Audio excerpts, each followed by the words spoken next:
Chapter 14:15. Also a pitiful woman. Chapter 14:15. Also a pitiful woman under her.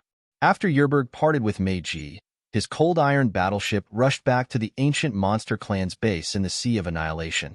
It was also a massive island. He directly went to the inside of a mountain on the island. Inside the mountain, it was another fairyland with diagonal stone paths everywhere leading to many spacious stone buildings. Yerberg didn't say anything and directly walked to one of those stone buildings to check something. Shortly after, he found a drawing. Unexpectedly, it was Shi Yan's portrait. Yerberg gave a faint smile. It's that kid, indeed. While he was talking to Meiji, he threw Shi Yan just a glance, then ignored him all the time. However, with that glance, he could guess his identity. A kid with a wisp of a soul of an absolute beginning creature, but he has only first sky of a mortal realm. What a big fat meat. Tate agrees to pay a high price to get the intelligence. Should I give it to him? He hesitated for a few seconds, then made up his mind before grinning. Of course, making money is an important thing. I returned Meiji's favor. All right, that little skeleton too. He's involved with the two the Devouring clan is searching. I got a good harvest this time. Haha, I just got to the Sea of Annihilation and I'm going to earn a big chunk this time. Shortly afterward, he contacted the Devouring clan and Tate of the Soul clan, telling them the intelligence he got. Madame Meiji is back. Madame Meiji is home. Welcome back, Madame Meiji. On this island filled with flowers, the crowd of beautiful men and women were cheering and smiling honestly. This crowd had handsome men with ease and natural poise, and beautiful and charming women. Everybody was excellent and pretty. At first glance, many people had to sigh with envy. The creator had favored this race a lot. It wasn't a rumor that the Phantom clan didn't have a single ugly member. On the way, Shi Yan felt a little dizzy and stunned. The members of the Phantom clan on this island didn't have the same realms. They were young, but they were already Original God Realm, Ethereal God Realm, and Incipient God Realm. The clan had sent them to the sea domain of Nihility to cultivate and collect the intelligence here. Deep in this sea domain of Nihility, only the warriors at the immortal realm could walk around without fear. However, if they were from the race with a strong foundation like the 7 great clans, they had the best battleships to resist the dangers in outer space. They could deliver their low realm members to any area. Those young and beautiful people of the Phantom clan were delivered here by those powerful battleships. The sky and the seabed of the Sea of Annihilation had layers of death traps. It was tough for incipient God Realm experts to move freely around. However, it was really safe on those islands. Even King God Realm warriors could stay and cultivate comfortable. This island was the Phantom clan's base. Meiji was the leader of this island. She was in charge of collecting and sorting information. She was also the one with the highest realm. When she wasn't here, her fellows couldn't ease their minds. And now, she came back, so they exhaled in relief. The Phantom clan was the clan with the best intelligence. If they based here, of course, they knew what had happened on Dragon Lizard Star. After Meiji had disappeared, they were so worried if she had to endure something unexpected. Today, Meiji returned safe and sound. All of them were joyful. Of course, many of them were curious about Shi Yan, and they observed him along the way. At this moment, Shi Yan was wearing a dark blue warrior costume. He was vigorous and hunky, which attracted a lot of Phantom clan young ladies. They shyly looked at him. Meiji directly walked to the grand, luxurious palace in the center. The palace was tiled with square jade and decorated with so many exquisite and beautiful accessories. The twinkle jades and shining pearls could be found everywhere. She walked to the main hall, sitting on the high throne. She signaled Shi Yan to stand aside. Talking nothing, she began to check the documents of the recent intelligence. Some young ladies at Original God Realm and Incipient God Realm were talking with each other in this hall. Sometimes, their pretty eyes turned to Shi Yan. Then, they stooped and giggled. They were really eye-catching, though. Meiji was focusing on the records. She didn't notice Shi Yan. Her white fingers continuously flipped the pages as she frowned. When she came to the last page, her face became cold as she hissed, "That damn Yerberg. He's so ungrateful." Yin looked at her. Yerberg discolored your information. He said that you have a wisp of a soul from an absolute beginning creature, and that you and I are here. At least, Tate from the Soul Clan knows this.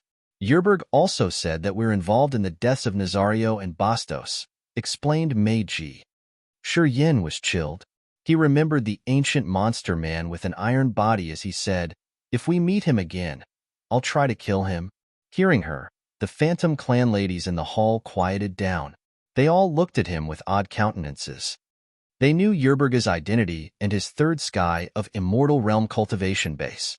Madame Meiji could defeat him but couldn't kill him. This unknown kid had only first sky of Immortal Realm, but he was boasting. They felt really awkward. However, what Meiji spoke next surprised them. Kill him? Unless you've reached second sky of Immortal Realm. If you fight with him now, you'll be killed. This surprised the ladies a lot. When they looked at Yin now, they felt so bewildered. Meiji put the records down and looked at the ladies next to her. A girl is leaving Dragon Lizard Star. She will come to the Sea of Annihilation. Her name is Audrey. You should pay attention. She took out a flat jade, asking Yin, "You draw her portrait here. It will be easier to find her. We'll try our best to find her." Yin did as he was told. "We can't receive information fast. You have to wait, but I'm not sure how long you have to wait," said Meiji. Yin nodded as he understood. "You'd better not leave this place. I'm afraid many people want to do something with you. This area is our Phantom Clan's base. Unless the members of the 7 great clans want a bloody war between the 2 clans, they won't tear the agreement between us to intrude this island. You're safe here," said Meiji. Yin frowned and didn't answer. "Madam, while you weren't here, Batum sent his messenger here," a lady suddenly said while Meiji was contemplating. Meiji winced. Her mood was bad as she shouted, "Do not mention this person to me ever." The ladies kept silent and nodded as they were scared. "Yulian, arrange a lodge for this man." Meiji waved her hand. A young woman at incipient God Realm bowed to her, and then talked to Yin.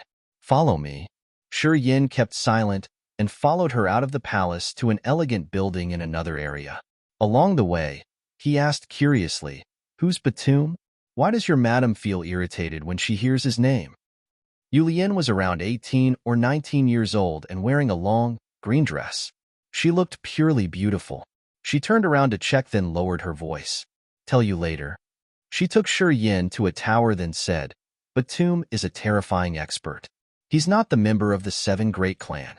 He cultivates alone, but he's so brutal. In this Sea of Annihilation, he belongs to the most dangerous characters. He has learned dark energy.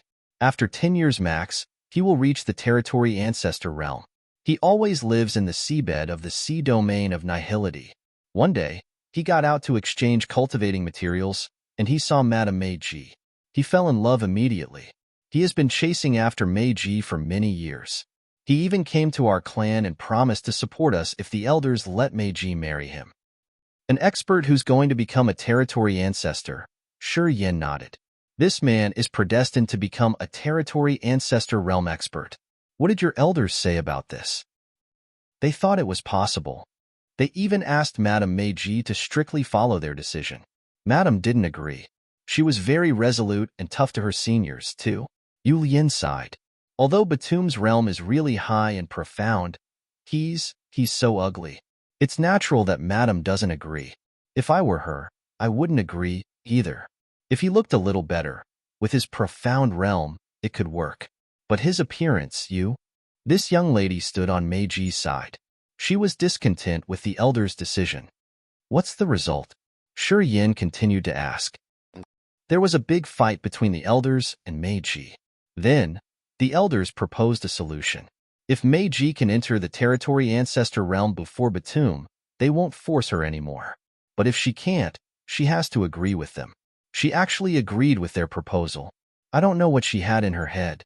She didn't understand dark energy. How could she break through to territory ancestor realm faster than Batum? We all think that she's just trying to buy more time. We're afraid she would do something bad," sighed Yulian. Yin got it now.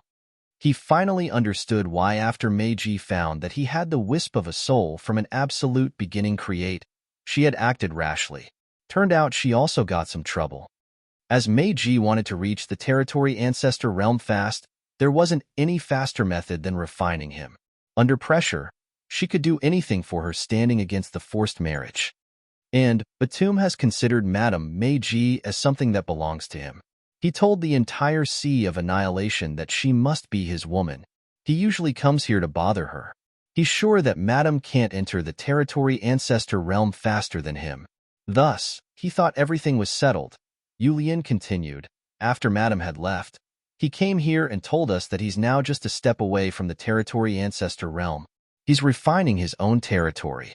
He has to become the owner of a world. Whenever his incipient extent transforms to the territory, he will be a real territory ancestor. Shi Yin knew that the experts at the territory ancestor realm had to refine their incipient extents. After they could become the real territory, it was the time they had officially become a territory ancestor expert. Shi Yin sighed. He didn't expect that Meiji, a member of the 7 great clans, wouldn't be able to control her fate. She was also a pitiful woman. Chapter 14:16. The Call from the Seabed. Chapter 14:16. The Call from the Seabed under her. Shi Yin was staying in the Phantom Clan's base. After reaching the immortal realm, he fought or cultivated the power Upanishad all the time. He didn't give himself time to relax. This island belonged to the Phantom Clan.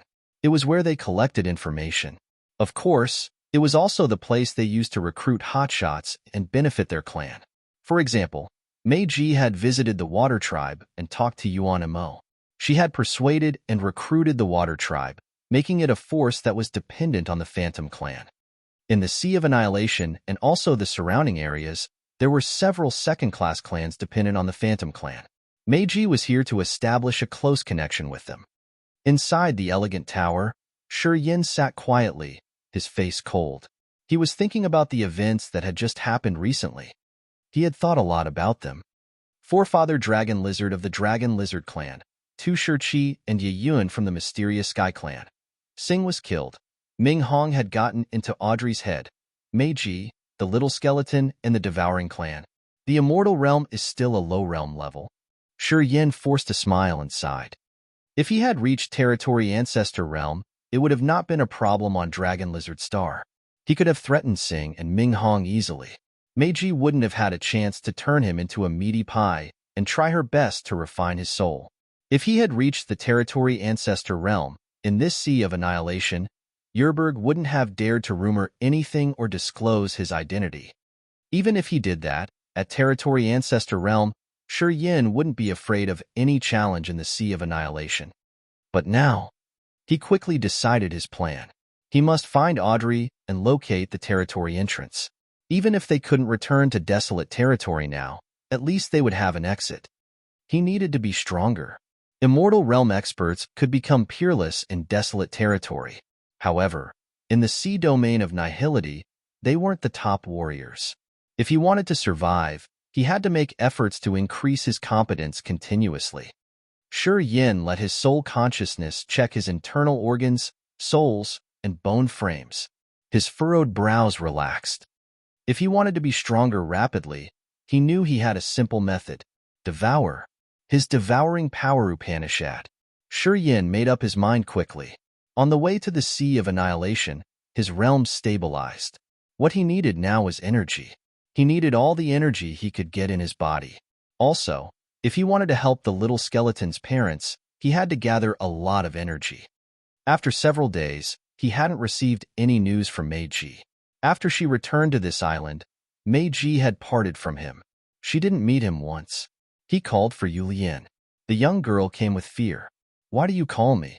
"Madame Meiji said that you should stay here and cultivate. Don't worry. Once we get news about the girl you want to find, we will tell you immediately." "Which area of the Sea of Annihilation is the most chaotic?" asked Shi Yin all of a sudden. "What do you mean?" Yu was surprised. "Where do battles take place the most? Where do a lot of people die?" Shi Yin tried to make himself clear. Yulian pointed at the ground and said without too much thinking, "The seabed." "The seabed?"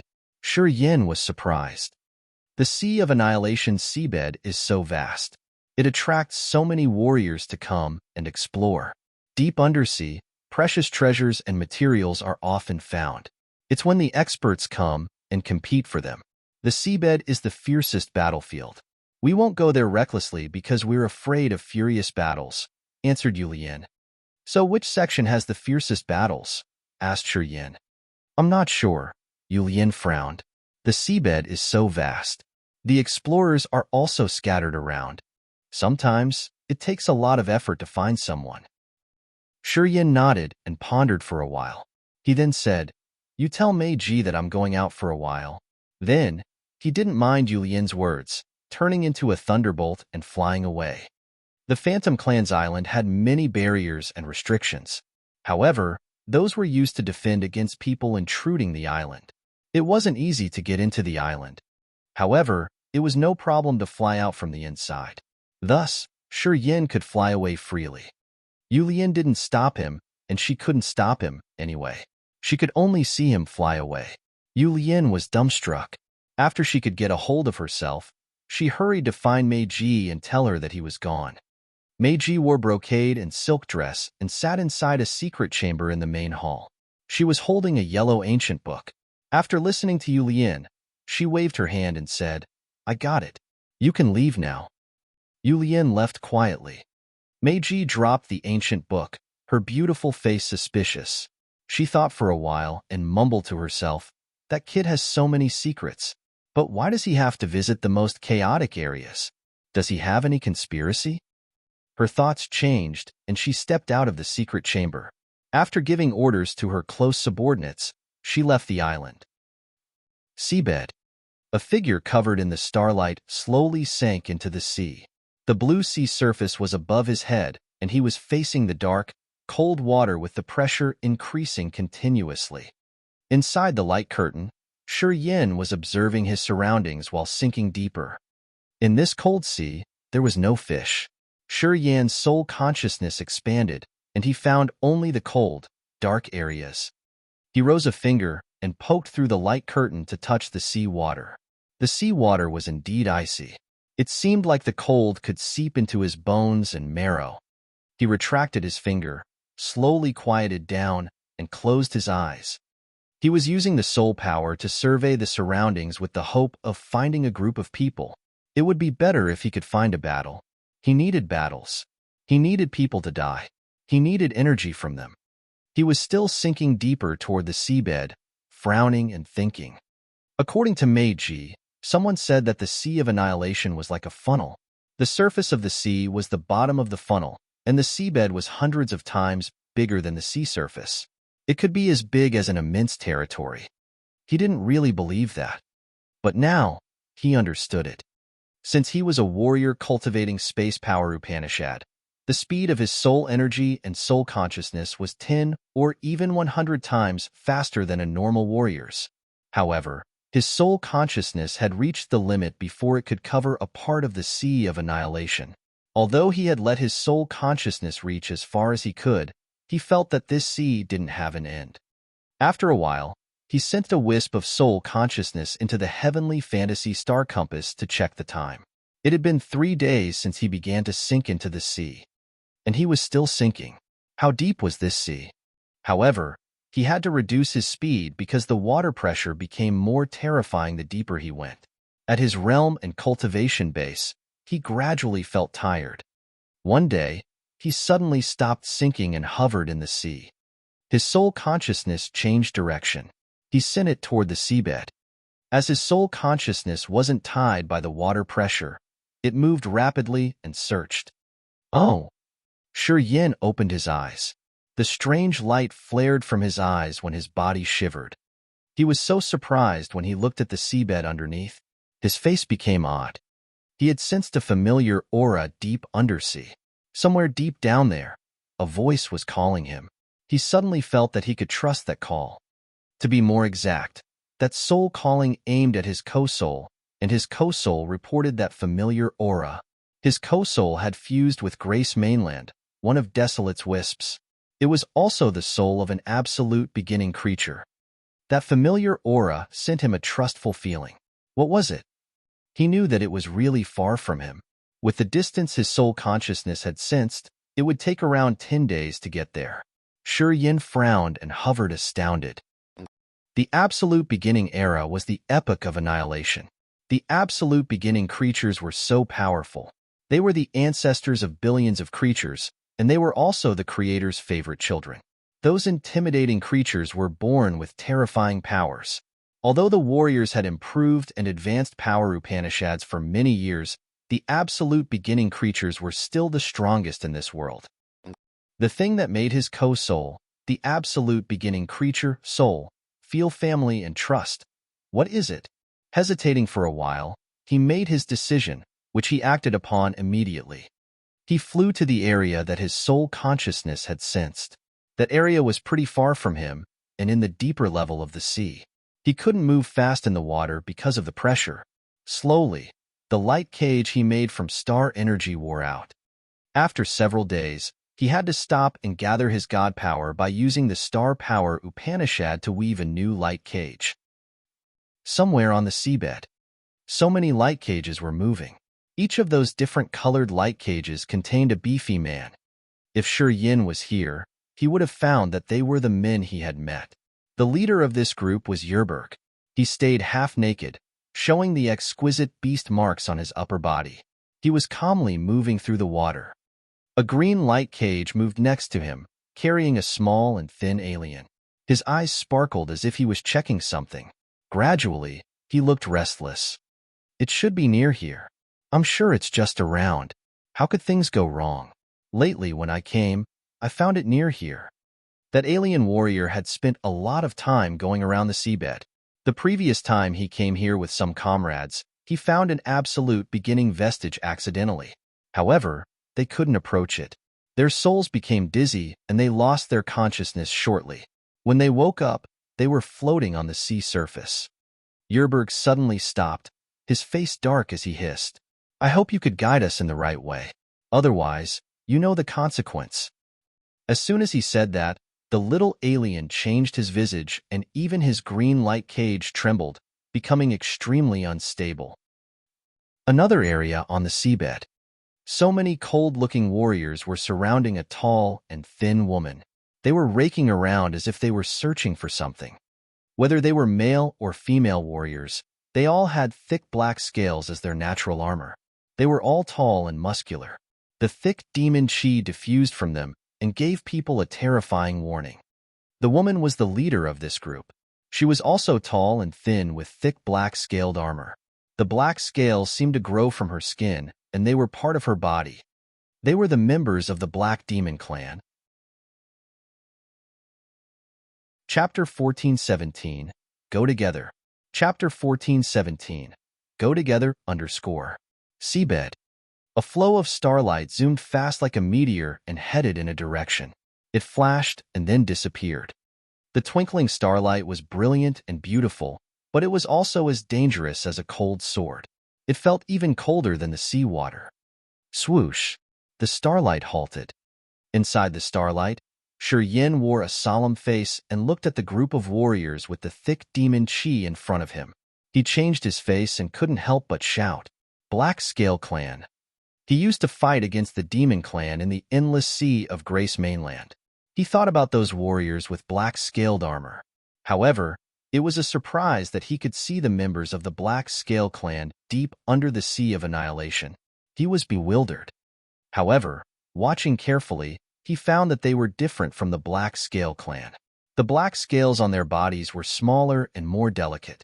They seemed to be refined from real bones and dyed black. Also, the scales of the Black Scale Clan members looked as if they were made of metal. He was bewildered for a while, but then reacted fast. He remembered Meiji used to tell him about a race. Immediately, he said, Black Demon Clan. The Black Demon Clan was one of the 7 great clans in the sea domain of nihility. They were famous for their combative nature. They were a clan that could give others a headache. No one wanted to provoke this clan. The woman from the Black Demon Clan looked as rough as a man. She didn't have any beautiful features. Hearing Shi Yin scream, she shot him a cold look and then urged her people, Don't delay our business. Keep on going. The male and female warriors of the Black Demon Clan looked savage. They glanced at Shi Yin and then left quietly. They were leaving in the direction Shi Yin had sensed earlier. Shi Yin was also surprised. Pondering for a few seconds, he grinned and followed them, neither slow nor fast. "Farlow, why don't you kill him?" asked the hunky man of the Black Demon clan.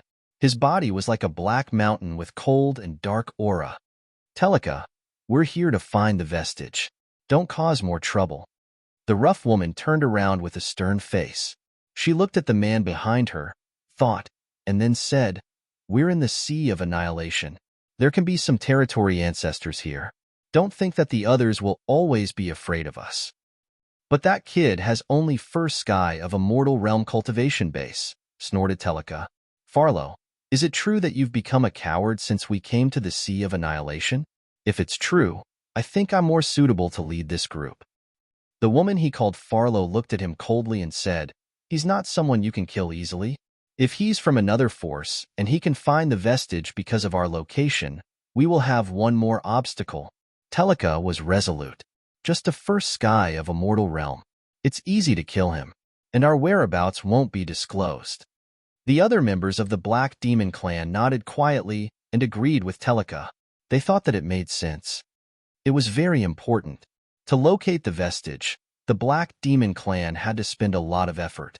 They couldn't afford any mistake. Killing someone who could possibly become trouble was the right decision. Farlow looked bored.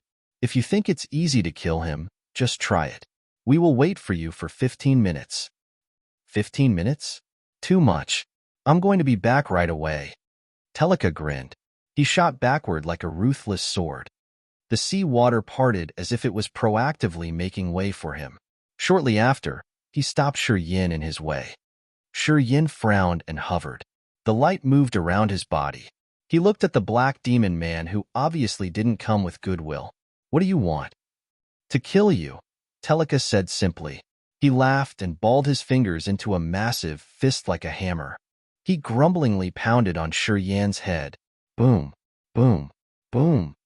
Thick thunders came from his punch.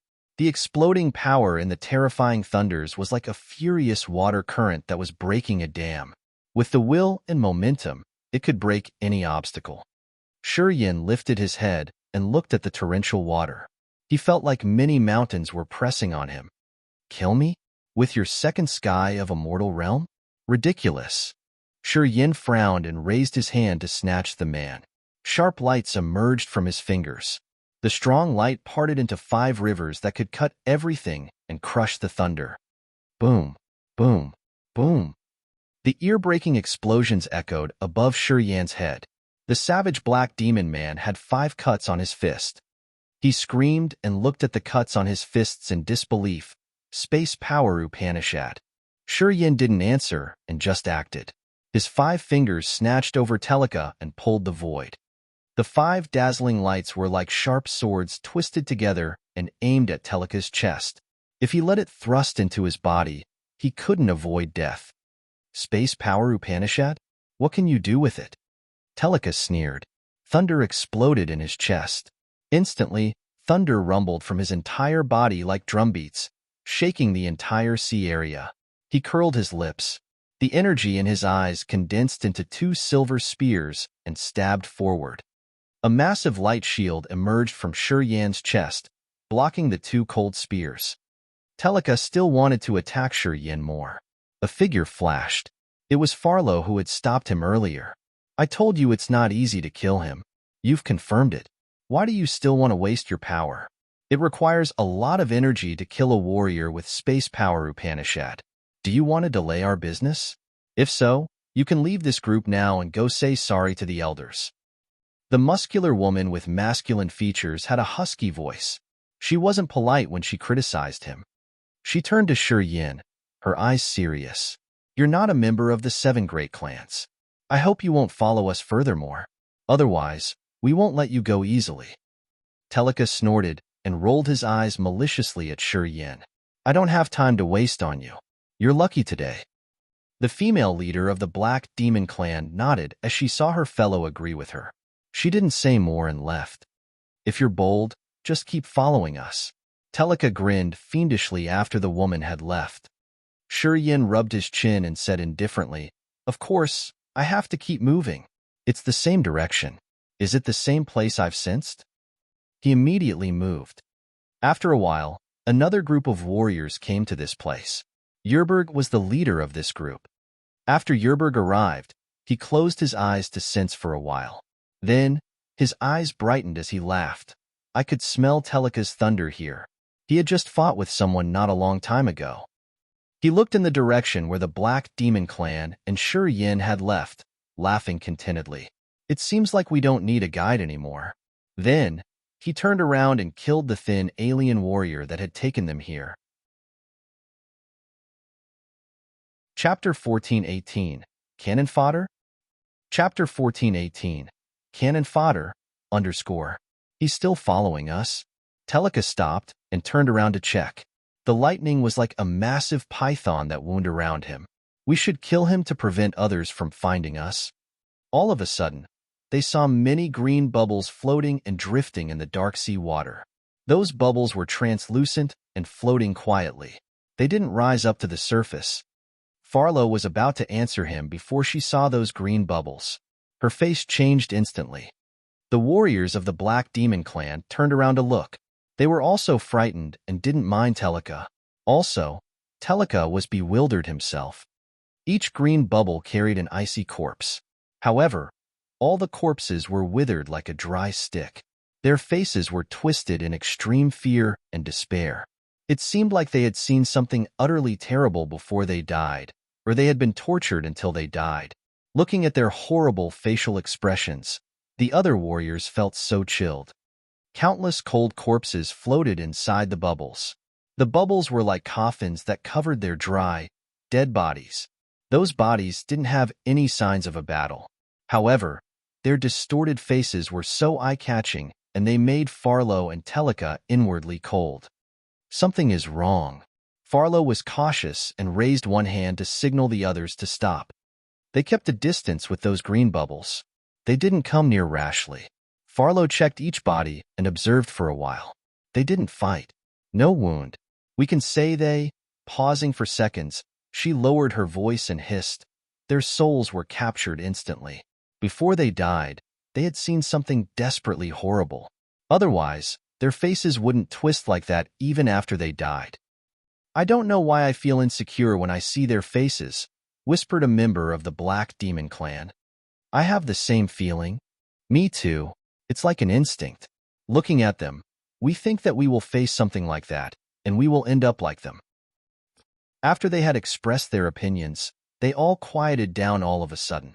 They felt a chill run down their spines as if the sea water was running through their bodies and affecting their minds. It made everybody restless. Farlo turned around.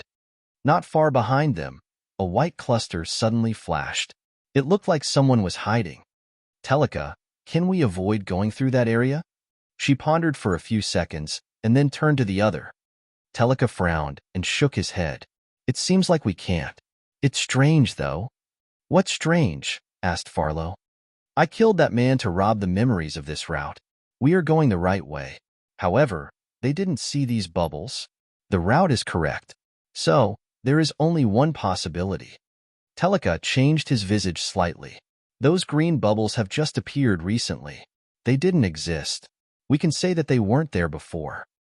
If we can't move around, we can get through them once. Anyway, I think it's not good. If we have to get in there, something bad will happen for sure, said Farlo. Your intuition is always precise. If you say something bad will happen, it will happen. Teleka nodded. Whenever they encountered some important situation, he never stopped trusting Farlo. I have an idea. He suddenly grinned evilly.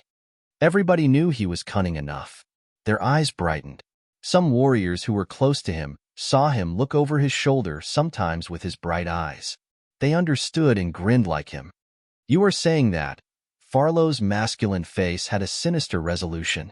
She also understood his idea. We need someone to scout. Teleka grinned, his face ferocious. Of course, we can't sacrifice our members. That rascal sneaking behind us wants to die. We should fulfill his wish. Farlo nodded and agreed with his idea. He cultivates space power Upanishad. You can't handle him single-handed. We should. Before she finished, she halted, her face changing in fear. Not good. Someone is coming. Telika and the warriors of the Black Demon clan became tense. They urged their powers and got ready to engage in a battle. Shortly after, Yerburga's straightforward laughter came from afar. He took several men of the ancient monster tribe and went with fearless countenances. Yerburg laughed loudly. We were lost for a while on the way. Thank you, Telika, for fighting with someone. You left your special aura there. You helped me to get back to the right route. Telika grimaced. Yerburg, you're here for the vestige too? Of course, Yerburg laughed casually. Don't think that only you guys know about this. Oh, right. Tate also knows things related to this vestige. I think the Devouring clan and the Soul clan also pay attention to this matter. I'm not surprised that I saw you guys here. I think we will see more people from other directions. Yeah, we'll see them, sooner or later.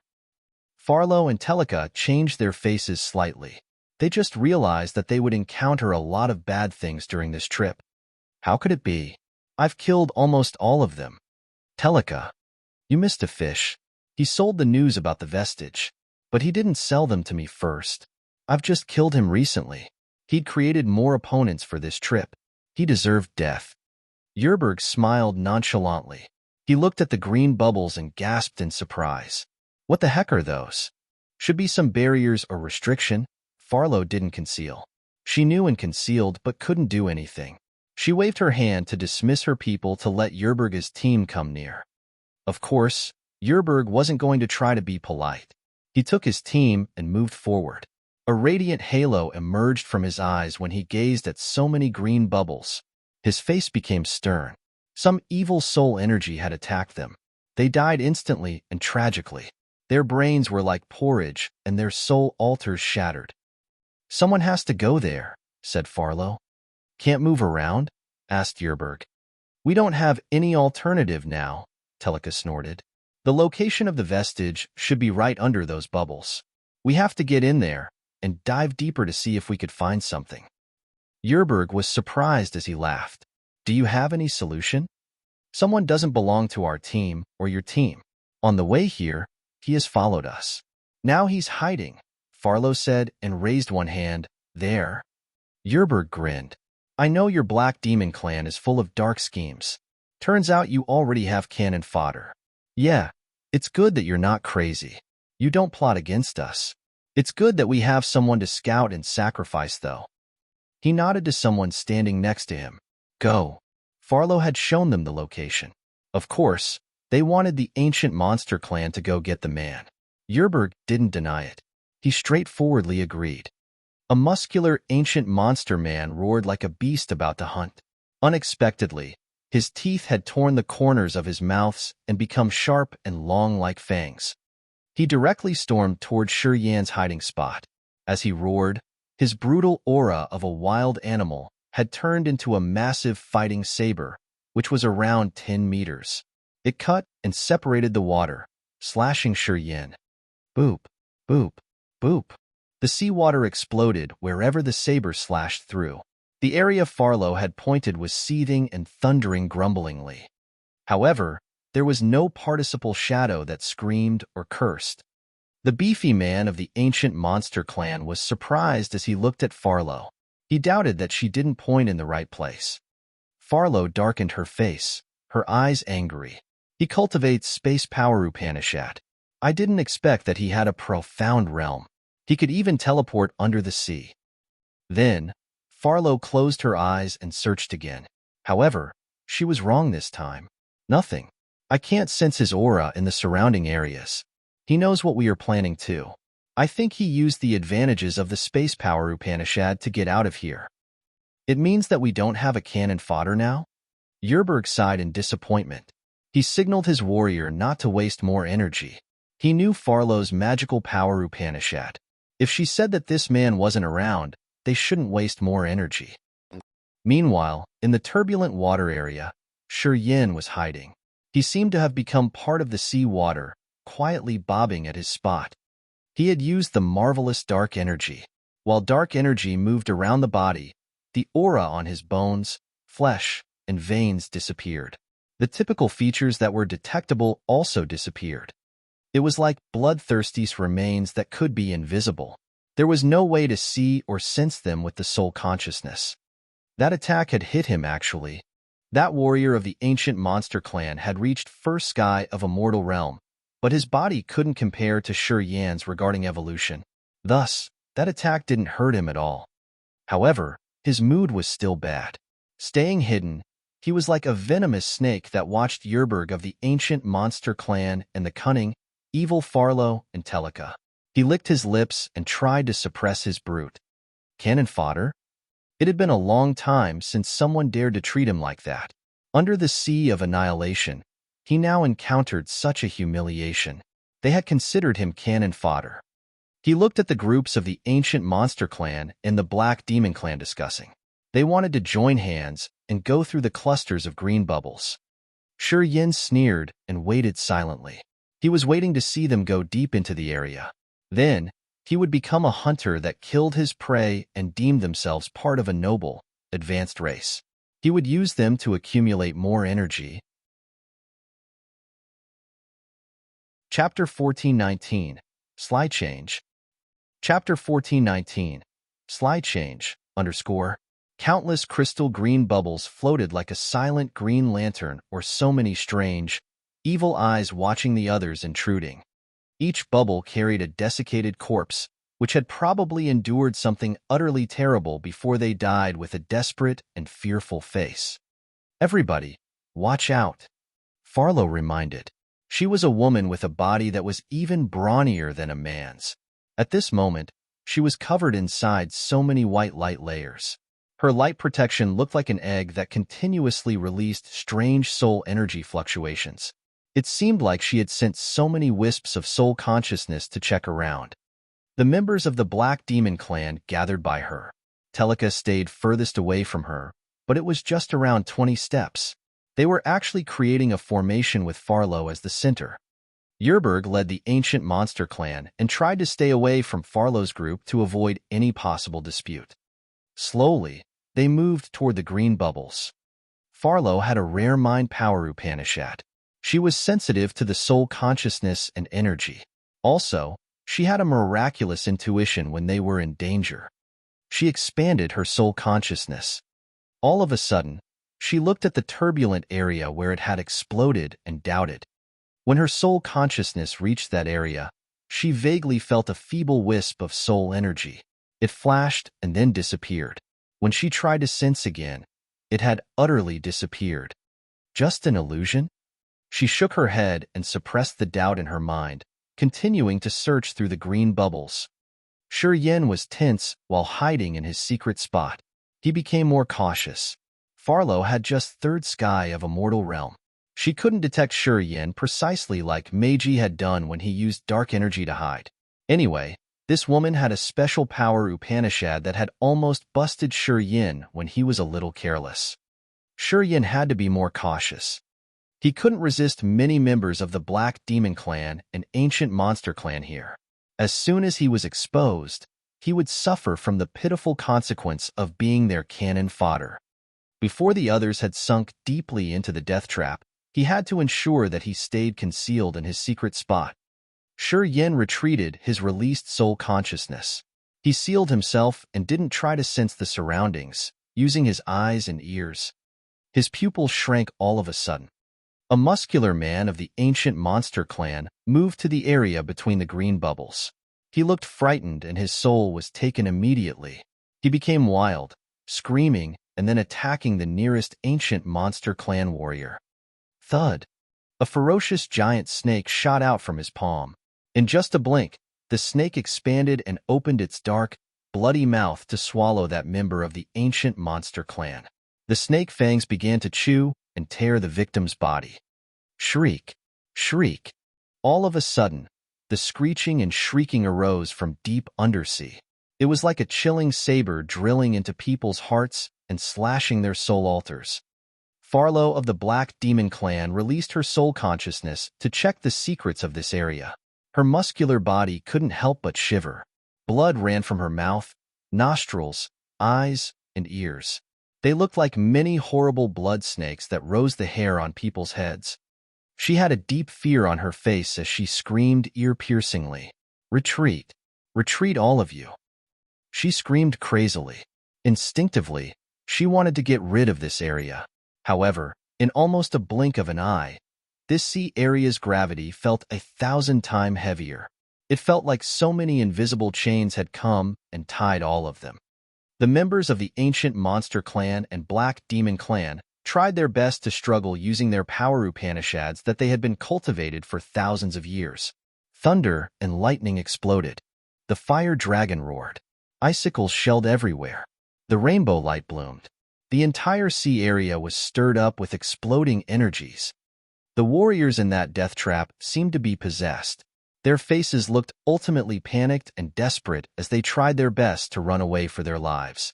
Gradually, some of them who were possessed began to attack the others. They were using their best powers to kill their longtime partners. Cut limbs were everywhere. Blood splashed. That sea area was now a terrible scene in hell that people didn't want to look at twice. Shi Yin had planned to seize the chance to attack the others and make them pay a bloody price. However, he couldn't hold on to that thought. Dark energy returned to his head. He wasn't invisible anymore, so he hovered from a far distance and watched. Ahead of him was a sealed area because although there were so many dead people, there was no beam of aura to get out of the place. He didn't get any benefit from their deaths. From where he was hovering, he saw the members of the ancient monster clan and black demon clan sink into a desperate situation. He looked at Farlow, Telika, and Yerberg, the three with high ranks and noble positions. They were using their blood and power to urge their treasures and turn into 3 lightning bolts, trying to get rid of the place. He didn't know that Farlow, Telika, and Yerberg were the outstanding characters in their clans. They had received focused training, and they had life protection secret treasures that territory ancestor realm experts had refined for them. Farlow was squeezing a glass ball in her hand, which had many brilliant lights. Telika was holding a long spear with lightning drawings. His spear was wiggling like a snake. Yerberg was wearing sparkling gold armor. At this moment, his armor had some fine cracks. All of them were excellent warriors in their clans. With the life protection treasures bestowed from their precursors, they tried to make a way out of that evil sea area. They had fear in their eyes that they couldn't hide. They looked at their fellows slaughtering each other until death. Slowly, the dead warriors sank deeper to the seabed in that area. The desperate gleam on the faces of the dried corpses inside the green bubbles seemed to change quietly. Now, they looked mocking somehow. It was like they were brought back to life and releasing evil energy that affected those who dared to intrude just a moment ago. Shortly after, that sea area quieted down. Blood diluted in the seawater. The fellows that Farlow and Yerberg had brought here all sank into the seabed. It became silent again. Farlow, Telika, and Yerberg were petrified. Seeing their members die tragically, they were extremely frightened. They didn't dare to move toward that area one more time. Shi Yin was around 100 meters away from them. They saw him, but they didn't make a move. They just observed the sea area ahead. A long time after that, Farlow pulled herself together. The fear in her eyes hadn't dispersed yet.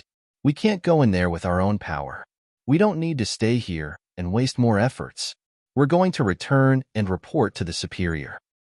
Yerberg didn't respond. He just gave her a nod. He knew that Farlow was right. The dangers in this area weren't something that they could survive. If it wasn't because of the divine weapon they had received from the precursor in their clans, they would have had the same consequence. They would have become one of those corpses sinking over there. Yerberg turned around to look at Shi Yin. His face changed. "It's you, somehow." Shi Yin looked calm as he proactively walked to them. "Are you going to retreat?" No one paid attention to him. Although Shi Yin had special power Upanishads, his realm was too low. He had only first sky of a mortal realm, and he wasn't from the 7 great clans. Farlow and the others were hurt. While they were worried and irritated the most, Shi Yin reappeared and approached them. He gave them strange thoughts. Was he seeking death? "Are you all mute?" Frowning, Shi Yin looked at Farlow and said, "What did you sense in there? I know you have a strange power Upanishad. You must have perceived something. Hiding in the dark while the members of the Black Demon Clan and the Ancient Monster Clan were wounded, he had released the soul consciousness of the co-soul. He felt that familiar aura and the magical call from the deep area of the sea one more time. However, the intimidating soul consciousness that had killed the Black Demon Clan and Ancient Monster Clan members wasn't the familiar soul he had sensed. It made him more cautious and dare not to intrude the area. I'm curious. How can you hide where I can't find you? Besides space power Upanishad, what else have you cultivated? Farlow didn't answer but asked. I asked first, said Shiryin. Farlow's rough face grew impatient and hot-tempered. What are you? You're at first sky of a mortal realm only. You're not a member of the 7 great clans, either. Do you think you deserve to talk to me? Meiji didn't come with you here, asked Yerberg all of a sudden. Listening to them, Farlow and Telika were bewildered. They turned to see Yerberg. This fella is called Shiryin. He rode the high waves on Dragon Lizard Star. Yeah, you're right. He's the lucky guy with a wisp of a soul of an absolute beginning creature. I'm curious why Meiji hadn't refined you on the way. I know that because of Batum, Meiji wouldn't hesitate to pay any price to reach the territory ancestor realm. Well, as she didn't kill you, does she like you? Asked Yerberg in a low-pitched voice. Farlow and Telika were startled. They looked both surprised and greedy. So? You guys want to refine me to take the absolute beginning creature soul I got? Shiryin felt ridiculous. Meiji failed. Do you think you can do that? Meiji failed. They were astounded. Farlow and Yerberg were at 3rd sky of Immortal Realm, but they weren't at the peak. Telika had only 2nd sky of Immortal Realm cultivation base. Talking about credit or realms, they couldn't compete with Meiji. If Meiji failed, would they fail too? He was just a junior at 2nd sky of Immortal Realm. How could Meiji fail? If she didn't fail, why was this fellow still alive? All of them were so suspicious because of Shiryin. They weren't so sure if he was saying the truth. Someone is coming. Shiryin changed his face and turned to look in the direction behind him. Should be the members from your 7 great clans. It seems like everybody knows about the absolute beginning vestige. You were just a pioneer group. Well, the group with the worst luck. Yerberg, Telika turned to look at Farlow. Farlow was skeptical and shook her head. I can't feel anything. I'm not sure if he is telling the truth. Chapter 1420. She's my woman. Chapter 1420. She's my woman. Farlow cultivated mind power Upanishad, so her sensitivity was always better. When she said she didn't feel anything abnormal, Yerberg and Telika were disdainful. Apparently, they believed Farlow's assumption. Shiryin didn't explain. He put more distance between him and the other 3 to prevent a possible dispute. Shiryin discreetly moved. Before those people got here, Shiryin didn't plan to say more. Shiryin had used the soul consciousness with space power Upanishad to sense a group of warriors moving behind them. Although Farlow's mind power Upanishad was magical, her long-distance sensing wasn't strong enough. What should we do to him? Telika lowered his voice. The group of the Black Demon Clan coming here had to bear a big loss. Only Telika and Farlow survived. At this moment, he was in a really bad mood. He wanted to vent it out. Whatever you want. I don't have any idea. Well, if you can kill him to take his soul, it's your luck. Yerberg shrugged, his eyes cold and sinister. He wanted to see Telika attack the other to measure Shiryin's competence. I've tried, snorted Telika. Yerberg was surprised and felt ridiculous. So you didn't defeat him when you battled him earlier? Telika grimaced. Telika, come back to the sea surface and report the situation. I'm here to watch. We will do it when our clan's hotshots come, said Farlow all of a sudden. Why don't you do that yourself? Snorted Telika. I can, Farlow hissed. She didn't have any mild feature of a woman. She acted more like a rude man. If you aren't afraid of being killed by Yerberg, you can stay here. I'm going back. Why would I do that? Yerberg rubbed his nose. His face was as if he was being treated unfairly. Telika discolored as he suddenly remembered that Yerberg was here too. Moreover, he had 3rd sky of Immortal Realm which was 1 level higher than his. He didn't want to stay anymore. This kid is a thorn in my eyes. I want to kill him before I leave. Up to you. Farlow didn't think it was a big matter. However, as soon as she finished talking, her face changed. No. It was the first time she was frightened. She turned to Shi Yin, her face baffled. Someone is coming? As soon as she said that, Telika and Yerberg were also fearful. They turned to observe Shi Yin in surprise. Although he was too far away from the coming people, he could sense them beforehand. He was more precise than Farlow. From this feature, they could tell that he wasn't ordinary at all. Telika wanted to kill Shi Yin, but now, he had to put this thought aside, frowning and hovering. 10 minutes later, a group of 6 warriors with exquisite, shining armor came. They moved like quiet spirits in the water. Their leader was a woman wearing a thick and complicated set of armor. The gold, bright yellow, and orange-red lines created patterns of the sun, flowers, and flames on her armor. Her armor covered her slender, straight thighs, her ample breasts, and her wheatish skin tone. She kept her shoulders, flawless abdomen, and half of her long legs covered. Following her were 5 men in dark armor. Their auras were calm and cold. Their eyes were brilliant with divine lights. Shi Yin was startled at a first glance as he mumbled, "Mysterious Sky Clan." The mysterious Sky Clan woman with sexy clothes looked around 30 years old. She had tender, lovely facial contours, her eyes twinkling. Peak of a mortal realm. At first glance, Shi Yin could see her real realm. He became cautious. Ling Mei. Farlow was surprised when she saw who came. Her eyes flashed as she snorted. "I didn't expect the mysterious Sky Clan to come here. And it's you, unexpectedly. It seems like you guys are interested in the absolute beginning vestige a lot." Farlow, Yerberg, Telika. The mysterious Sky Clan woman called Ling Mei gently nodded to the 3 and said their names.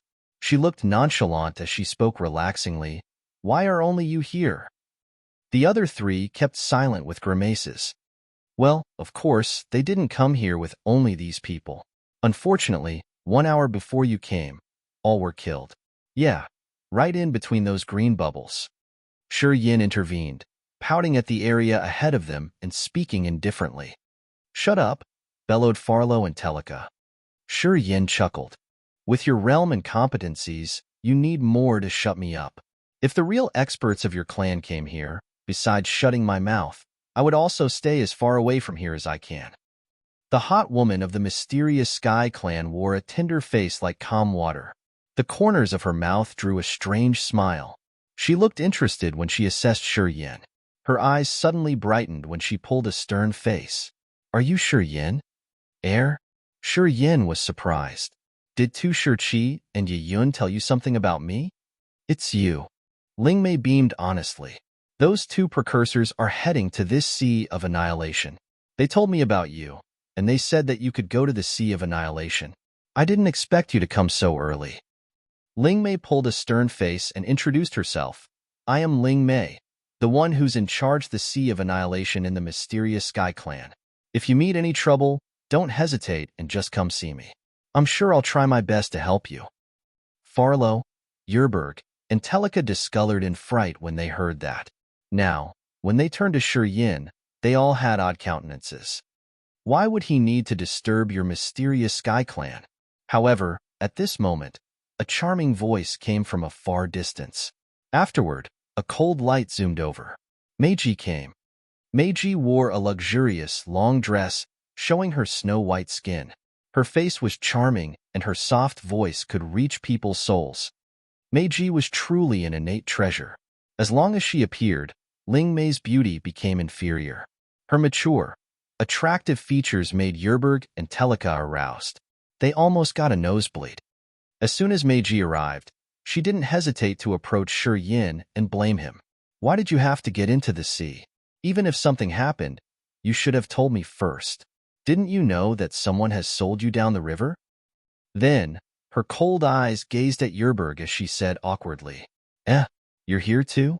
You always put it on your mouth that you had to repay my favor. Well, just a turn, and you've sold me already. Yerberg, your deeds aren't bad at all." Yerbo looked ashamed and bowed to her. The Devouring Clan and the Soul Clan had a big price. You know what I sell, right? I couldn't help but sell the information. Meiji giggled and waved her hand elegantly. I'm not going to blame you. Anyway, don't dream about getting more information from me. The relationship between us ends here. Shi Yin, how are you related to her? Ling Mei of the mysterious Sky Clan couldn't explain this. When she received the message from Tu Shiqi and Yi Yun, Tu Shiqi had asked her to protect Shi Yin. Even if they had to become the Phantom Clan's enemy, they had to ensure Shi Yin's safety. Tu Shiqi also said that Meiji would try her best to hunt Shi Yin. She wanted to refine his soul to reach the territory ancestor realm. Lately, Ling Mei had paid attention, and today, seeing Shi Yin undersea, she was both happy and afraid. She had just decided to protect him, and Meiji had shown up with some unknowingly clingy feelings towards Shi Yin. Ling Mei was puzzled. She began to think that Tu Shiqi was wrong. Shi Yin opened his mouth to explain. However, at this moment, a voluptuous body approached him. Under the firing gaze of Telika and Yerberg, Meiji wound her snow-white arm around him and leaned against his body.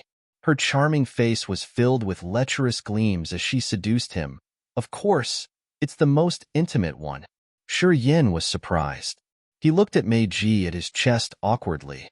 He shifted his eyes to frown at Ling Mei in front of him. There was a flash in his eyes as he understood it. Meiji and Ling Mei didn't get along well.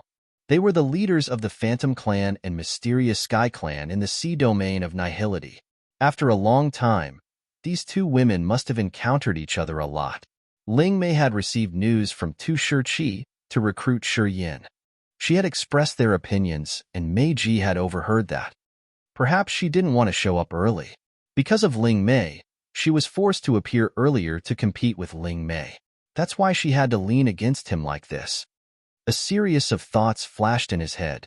Shi Yin smiled and then pulled Meiji to his chest, not trying to be polite. Feeling her soft body stiff, he grinned evilly and inwardly. However, he still held a stern face and said, "She's my woman." His statement was earth-shaking. Not only Ling Mei but Farlow, Telika, and Yerberg were also dumbstruck.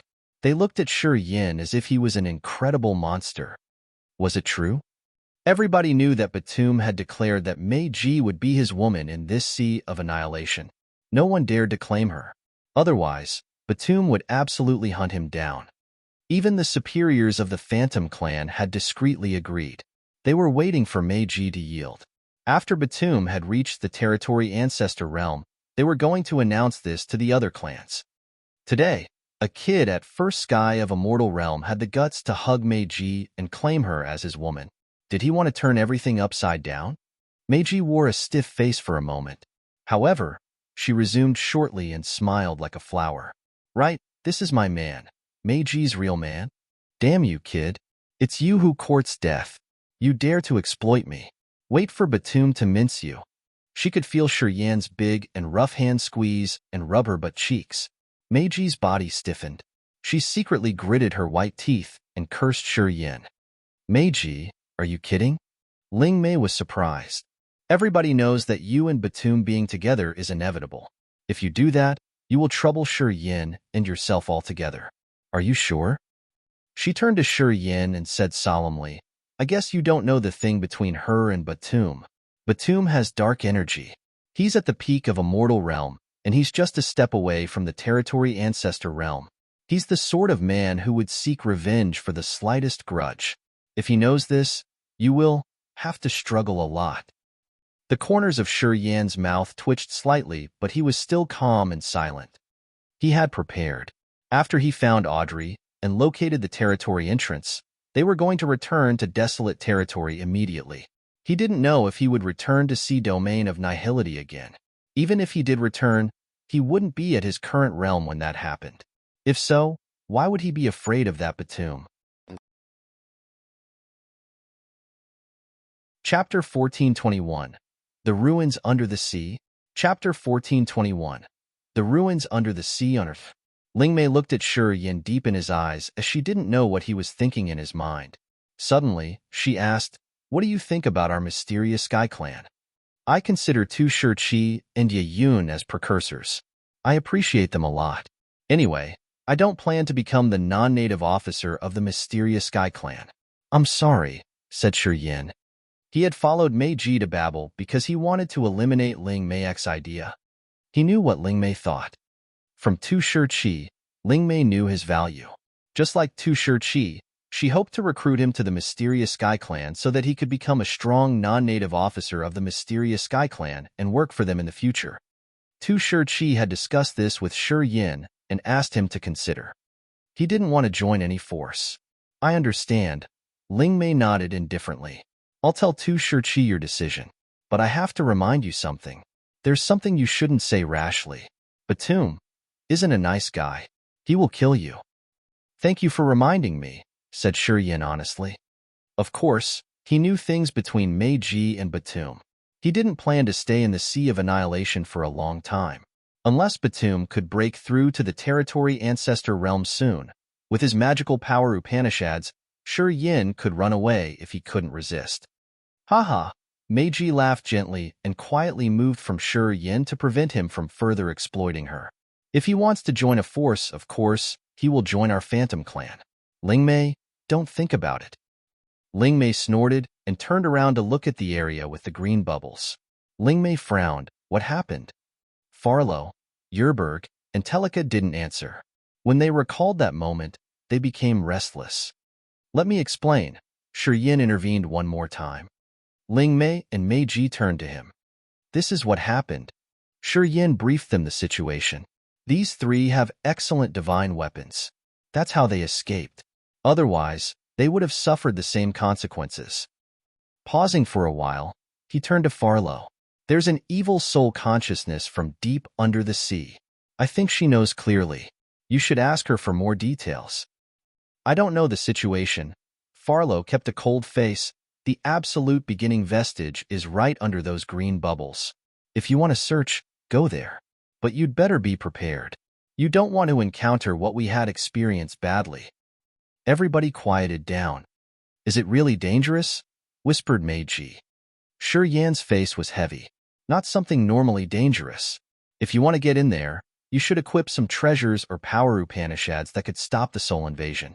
Otherwise, you shouldn't go there recklessly. As soon as he said that, Meiji's expression was also heavy. How could you get here? Farlow's team came here because they had the right direction. Meiji was sure that Shi Yin didn't know about the vestige thing. But now, he was here. Meiji couldn't reason why. Of course, Shi Yin wouldn't tell her that he had followed the call from deep under the sea to get here. He made an excuse. I just wanted to check around to see if I'm lucky. Then, I saw those sneaky people. As I didn't have anything to do, I secretly followed them here. He changed the topic, his face dark. How about you? How could you come here? I knew you came to the seabed. I was worried, so I went after you. I met Ling Mei's team along the way. I followed her until this area, said Meiji with a smile. They exchanged looks as they knew that they were hiding things from each other. However, they were wise enough not to ask for more. What to do now? Telika looked at Farlow. Should we retreat or wait for a while? Yerberg was alone here. He also hesitated because he knew that he couldn't do anything here. If he couldn't get through that area, waiting here was just a waste of his time. Shortly, Farlow, Telika, and Yerberg had made up their mind. They decided to leave and follow the old way to return. A strange change happened right at this moment. The dried corpses inside the green bubbles exploded all of a sudden. A kind of dark and bizarre energy expanded and sank deeper to the seabed. Shortly after, the vast area was no longer full of green bubbles. Yerberg was closest to that area. He moved directly. He didn't find any danger. With a shocked face, he immediately barged into the area and bent his body to observe the underneath. Countless green bubbles sank rapidly. The exploded corpses had become pure energy that fell like light dots. Those light dots were like stars in the sky.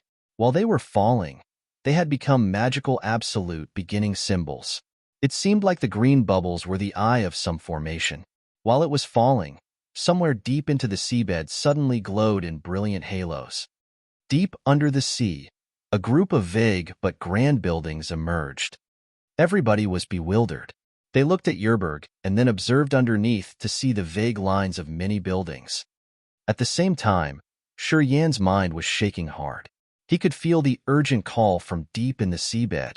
It was the unique whining call of the absolute beginning creatures. He had heard it from Hui. Today, that voice came directly into his sea of consciousness. That voice was too vague to get the message. Yin guessed that someone wanted him to go to the seabed. He discolored and hesitated for the first time. He didn't know what was down there. If it was an absolute beginning creature, no one here could be able to resist. Even if it was a weak absolute beginning creature, still, no one here would be able to resist its attack. From the tragic death of those members of the ancient monster clan and black demon clan, Yin was sure that if there was an absolute beginning creature, it didn't have any good intention. At his realm, if the absolute beginning creature aimed at him, he would be killed faster. Even if he had space power Upanishad, he couldn't save himself. Should he go there? Come here. What are you waiting for? Meiji waved at him and looked thrilled. The absolute beginning vestige is down there. I saw a grand palace. Although it's vague, I'm sure it's colossal. Yin pondered and gritted his teeth as he decided to go and check. Once things went wrong, he would retreat immediately. Although he thought so, he didn't dare to go directly. He began to arrange something. The sea water around him foamed and created a bubble. Yin used his space power Upanishad to check for a while. When he confirmed he could still teleport here, he exhaled in relief. Then, he moved toward Meiji. The bloody scene was now calm. People lingered there for a while. Eventually, they couldn't help but start to sink. The water pressure suddenly increased. Their light protection was pressed and got deformed. Gradually, Yin felt suffocated. While lowering to the seabed, it felt like he had a mountain on his back pressing on his bones. His entire body ached. He turned to Meiji. Meiji was fine. The light cave protecting her body was pressed toward her perfect body, but it wasn't affected too much. Pondering for a while, he was about to urge the power of his blood to transform. Come here. Go with me. It'll be fine for a while, said Meiji. Yin was bewildered. He smiled and didn't deny her offer. He flew toward her, and the radiant, colorful light cage parted to let him in. It also swelled up to make more room. The two of them squeezed in the egg-like light protection, their shoulders touching. Yin could take in the charming fragrance of her body, and he could feel her voluptuous body's heat. You know Batum? Asked Meiji. Yin was surprised and shook his head. No, I don't. Don't lie to me. Meiji hissed through her gritted teeth. When Ling Mei mentioned Batum, you didn't look surprised. I'm sure you know him from Yulian. I'm curious. If you know Batum's realm, why did you tease me? You're not afraid of death? If I can make you mine, it's worth my death, Yin shrugged. You know that's impossible, Meiji giggled. The aura on her body gradually became cold. It meant that she was still cold as usual. Well, you proactively leaned against me. I think no normal man can resist that. If I refused, how embarrassed would you be? Yin was calm and said, I don't care who Batum is. Anyway, after I found Audrey, I will leave the Sea of Annihilation and the Sea Domain of Nihility. Even if Batum is invincible, how can he trouble me? You want to leave? To desolate territory? Meiji suddenly had a gleam of sadness in her heart.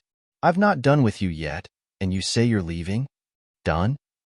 Yin pulled a cold face and turned to her. He didn't try to be polite. Perhaps you've forgotten the lessons.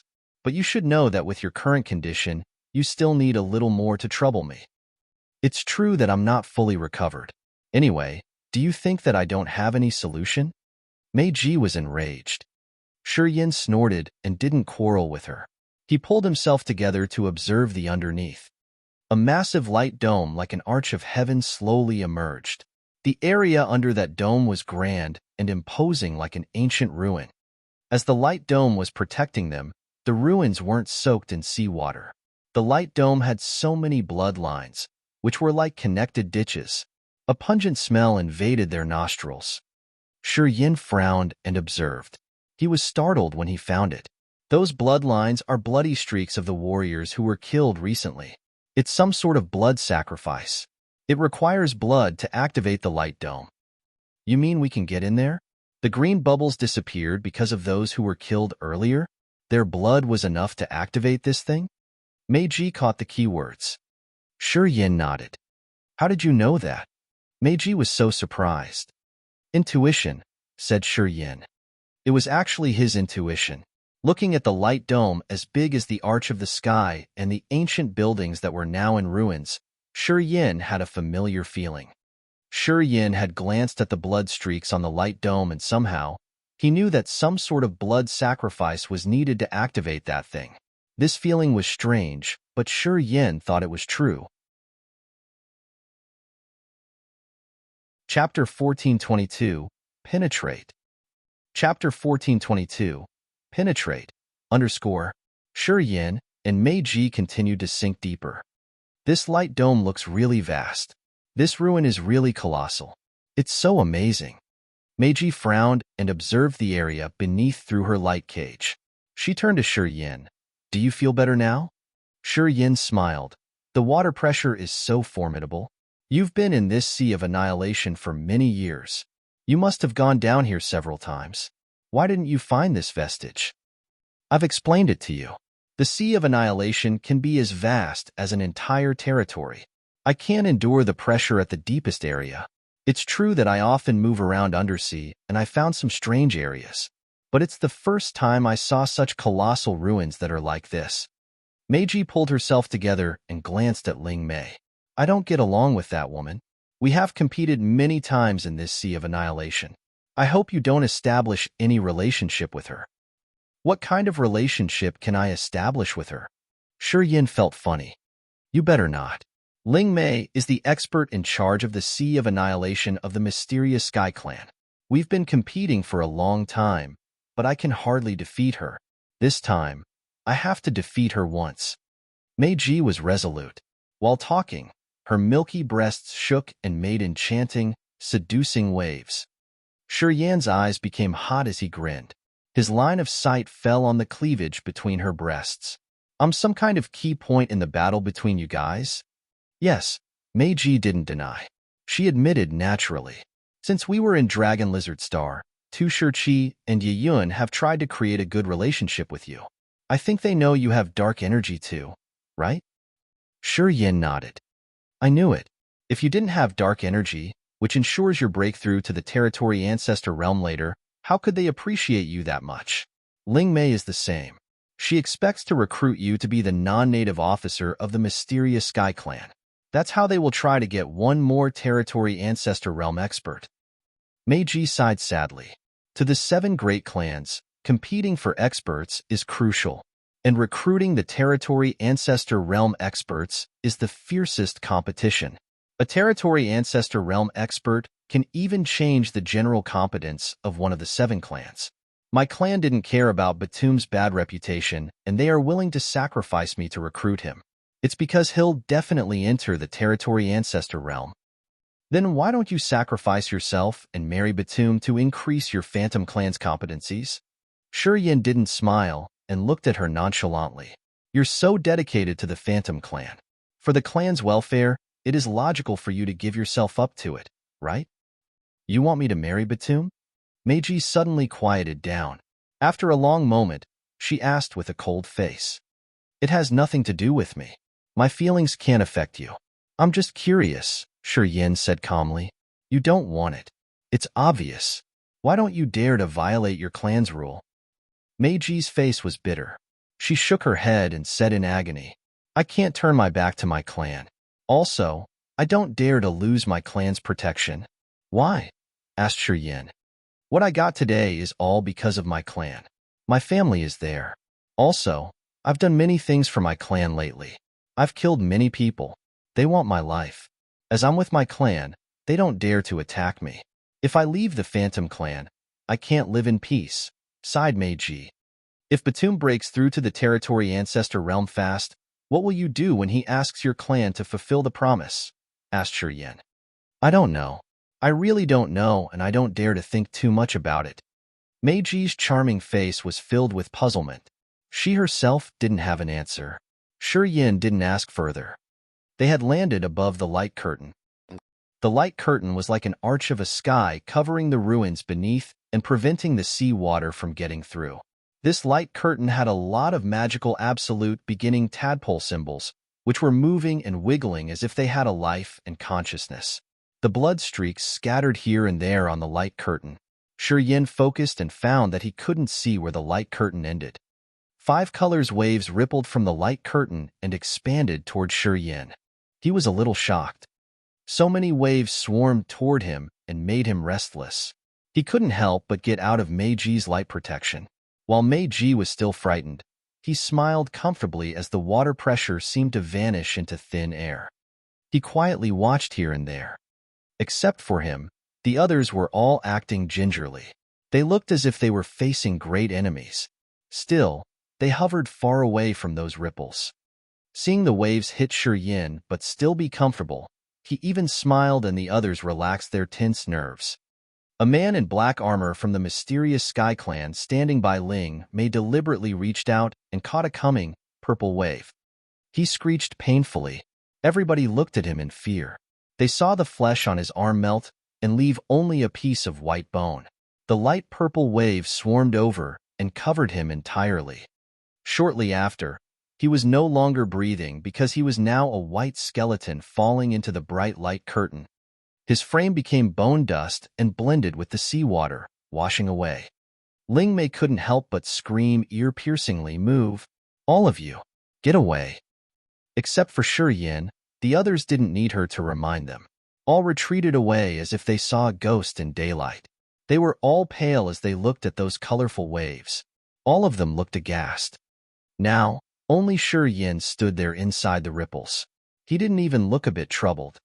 Farlow, Telika, Ling Mei, Yerberg, and Meiji stiffened.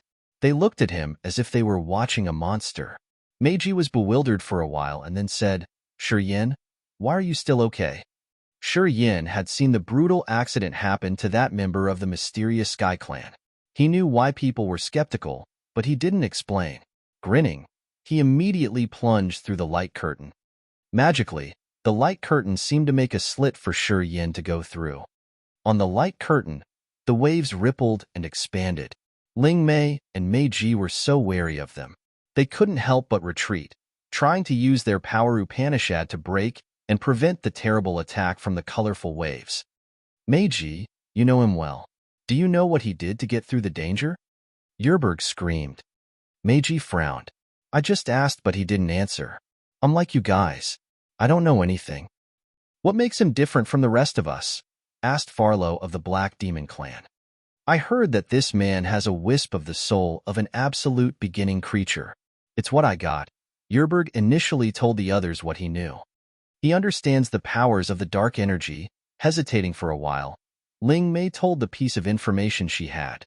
As everybody wanted to intrude the ruins beneath, they had to find a solution to deal with those ripples. Thus, Ling Mei didn't want to conceal anything. She also wanted to find a solution. Fused with a wisp of the absolute beginning creature's soul? A warrior with dark energy? Farlow looked shocked. He's at just first sky of a mortal realm. Mind-blowing, right? Meiji parted her lips into a smile. "It's true. When I found that out, I was shaken too. Anyway, there are more shocking things. He got dark energy when he was at Incipient God Realm. Anyway, have you ever heard about anyone at Incipient God Realm get dark energy?" Listening to her, Ling Mei shivered. Finally, she knew why Tu Shi had sent her such a strange message. Tu Shi had told her to try her best to recruit Yin. Even if she couldn't make Yin the non-native officer of the mysterious Sky Clan, she had to be able to create a good relationship with him. She should not offend him, and she should offer help whenever she could. After receiving the news, Ling Mei was bewildered. She thought that Tu Shi and his wife just made a fuss over something trivial. Today, she knew how Tu Shi and his wife could stand tall and see far. Meiji and the others were bound outside. Under the light curtain, Yin slowly descended. It was like he had gotten through a layer of clouds to enter a whole new world. Everywhere in this world was a ruin. Even though they were ruins, they stood as tall and grand as a mountain. They were conical buildings made of an unknown stone material. Everything in his vision was the broken ancient buildings. A strange energy wandered around his body and got into his sea of consciousness. That energy came from the ripples. The reason why he wasn't hurt was because those ripples were actually dark energy. As his body was tamed with dark energy, he could absorb it. Dark energy was a sort of negative energy. It was very different from other kinds of common energy. However, Shi Yan's body wasn't affected. He lifted his head to see Ling Mei. Mei Ji and the others fluttered as he grinned. Concentrating, he released his co-soul and sensed the aura or something that was calling him. Shortly after, he got his direction. Shi Yan didn't mind the others who were very astounded on the other side of the light curtain, heading toward an area. He was slow at first. Gradually, he accelerated. Deep undersea, Audrey was heading toward the vestige. Innumerable souls covered her like a big black cloak. Why do you suddenly want to go deep undersea? Ming Hong turned into a ghostly shadow and floated on her should. He was using power to make departed spirits and brutal souls cover her, saving her from the formidable water pressure. "A voice is calling me constantly," said Audrey. "A voice?" Ming Hong was panicked. Perhaps it's related to some absolute beginning creature. Audrey didn't conceal it. "You know, I've fused with the origin of the God-blessed mainland. Yeah, it's like fusing with a part of desolate." Ming Hong was excited when he heard Audrey said that. It should be something mysterious from the absolute beginning era.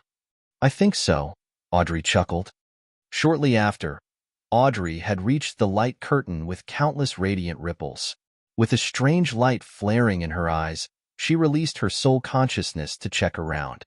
Sizzle, sizzle. Her soul consciousness melted when it touched the waves. What a powerful defense! Ming Hong screamed in surprise. "Hey!" All of a sudden, a voice call from afar. A silhouette dashed rapidly and reached Audrey in almost a blink of an eye. "Oh, you. It's you." Audrey and Meiji screamed in astonishment. Chapter 1423, Meet Old Friends. Chapter 1423, Meet Old Friends _ Dozens of thousands of gray souls hovered around Audrey like innumerable clusters of clouds. It looked like she was wearing a long fishtail dress with souls like waves on the hem and scales on the body of her dress. Each of those souls emitted a dangerous aura. The 7 brutal souls had resized and turned into precious armor on her shoulders, waist, and back. If one didn't look carefully, he couldn't recognize them. Especially at her left shoulder, Ming Hong was just as big as a small palm. He crouched so people thought he was just a small flower decorating her dress. However, at first glance, Meiji knew what it was. After screaming, Meiji had strange light in her eyes. She immediately lowered her voice and said in astonishment, "Sing had refined dozens of thousands of souls and even 7 brutal souls for several thousand years. You got them all?" Meiji discolored before Audrey answered, because she suddenly recognized another possibility. She acted as if she was facing the archenemy.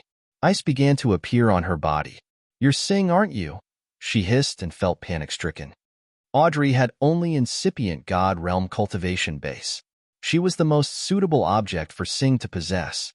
With dozens of souls gathering around her, Sing could have robbed Audrey's soul. "I'm not him." Audrey was surprised, but she acted fast. She turned to look at Ming Hong and felt lucky.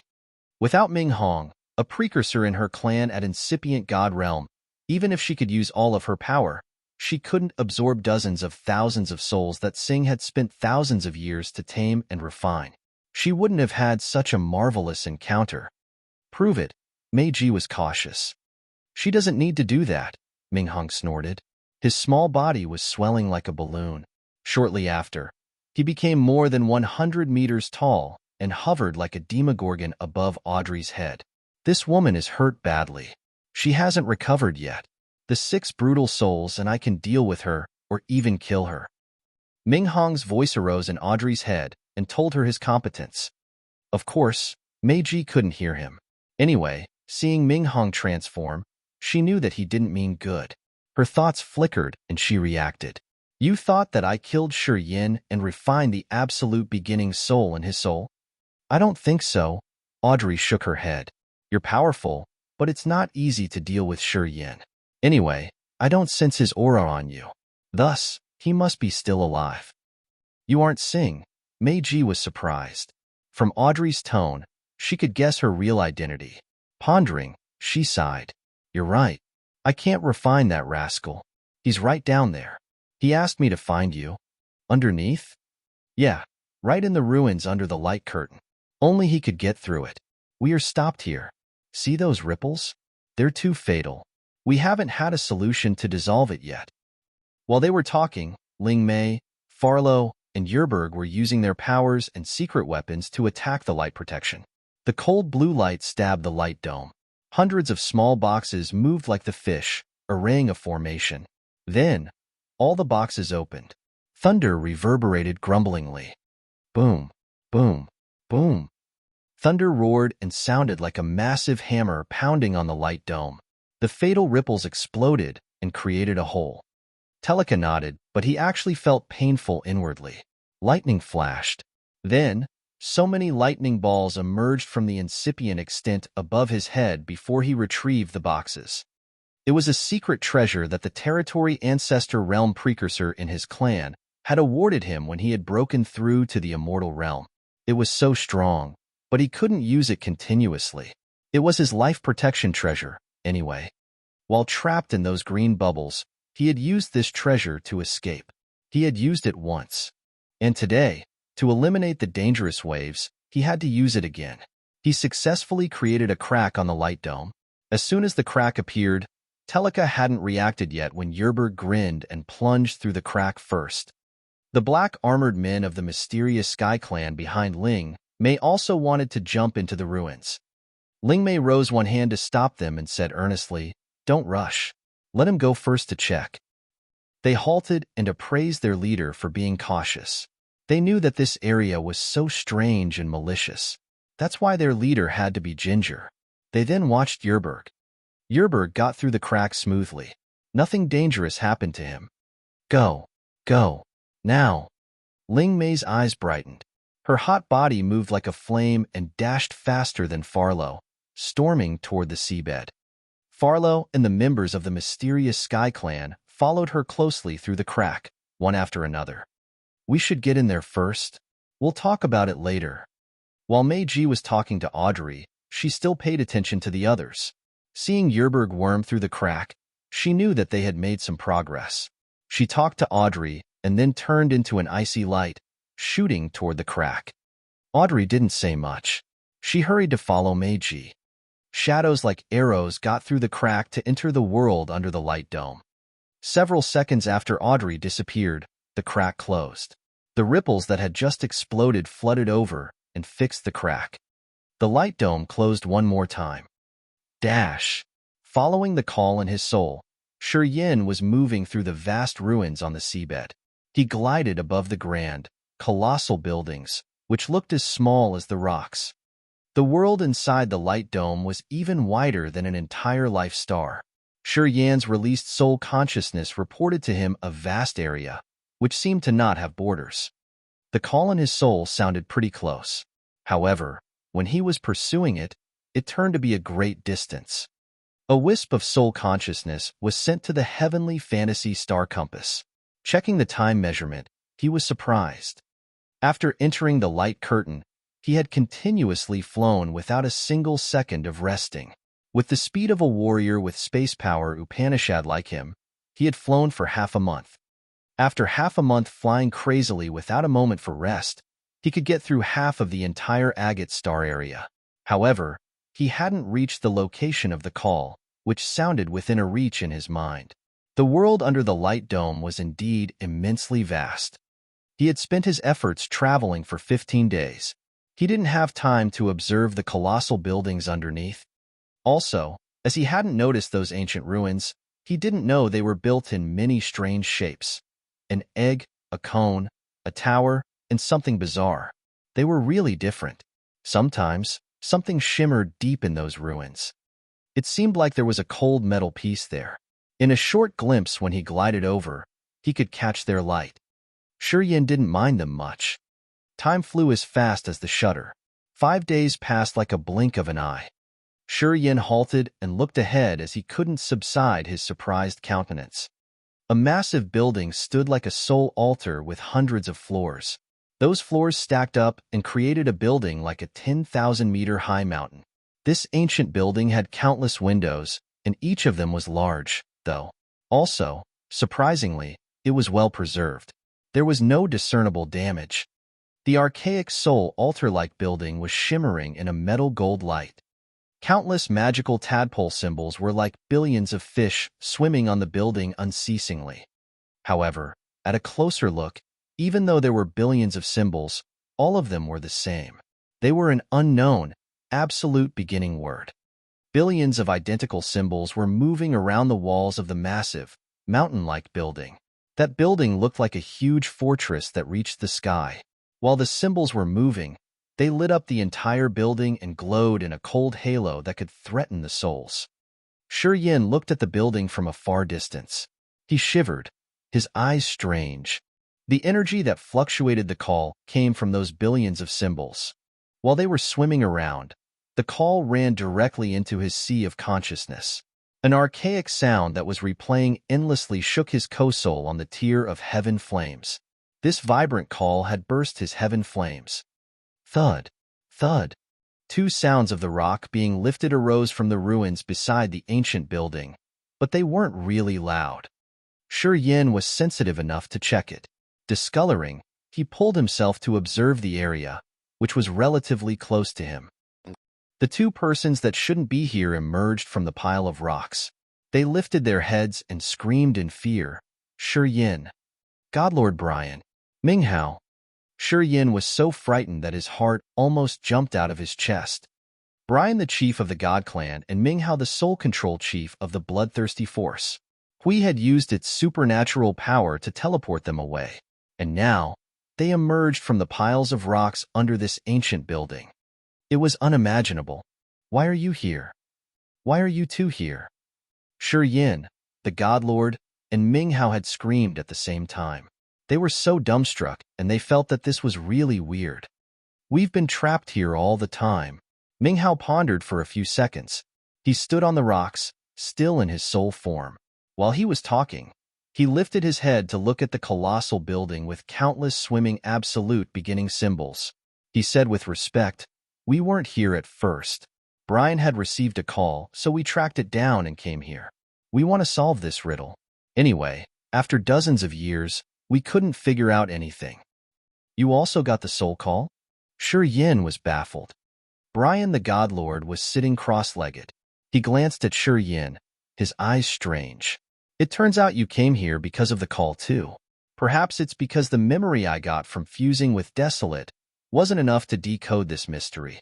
Perhaps, after I kill you and get your soul, I can get into the ancient building." He got up immediately.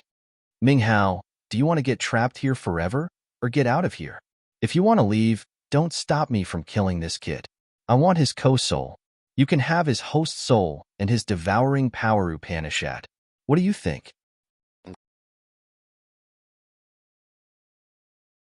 Chapter 1424. I don't dare to make that step. Chapter 1424. I don't dare to make that step. The God Lord Brian stood up. His eyes had the light of the sun, moon, and the stars, his body radiating brilliant lights. He looked like a light angel. He turned to Minghao, his face nonchalant. "You and I've been trapped here for so many years. Our territory is at its most critical time. Maybe Hui is invading us. If you don't want to see only a blank void when we go home, and if you don't want to see all the races killed, you know what to choose." Pausing for a while, Brian took a deep breath. "There's something you know already. If our territory is destroyed and if we killed Desolate, all the creatures that Desolate has created and all the souls that were born in Desolate territory would perish in just a blink. You and I can never escape the bind of fate. Unless we can reach the immortal realm soon, there's another way to survive, perhaps." The archaic building was emitting cold light. Minghao was just as big as an ant on the rock compared to the colossal building. He frowned and contemplated. Shi Yin knew that Ming Hao was hesitant. He was considering the God Lord's suggestion. Being trapped for dozens of years, Ming Hao knew that the complete ancient building would be the key for them to leave this place. Brian the God Lord had the origin of the ancient God continent, which was also a wisp of desolate soul. As he came here following the call, it would be the key to unlock this area. The God Lord's suggestion was tempting.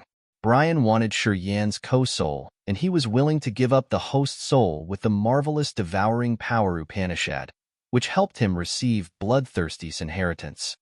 It was a lie if he said he wasn't tempted. However, Ming Hao still hesitated. Shi Yin was the heir that Bloodthirsty had chosen. He was the new master of this generation. He also had the origin of the ancient continent. He had qualifications to decode the mysteries of this ancient building too. Joining hands with Shi Yin to kill the God Lord and let him discover the building was another option. However, this option was going to be tough. He knew how powerful the God Lord was. He had fought against the God Lord for many years in this area. He knew him well. Even if he got Shi Yin on his side now, he wasn't so sure about the success rate. He hesitated and switched his line of sight from the God Lord to Shi Yin.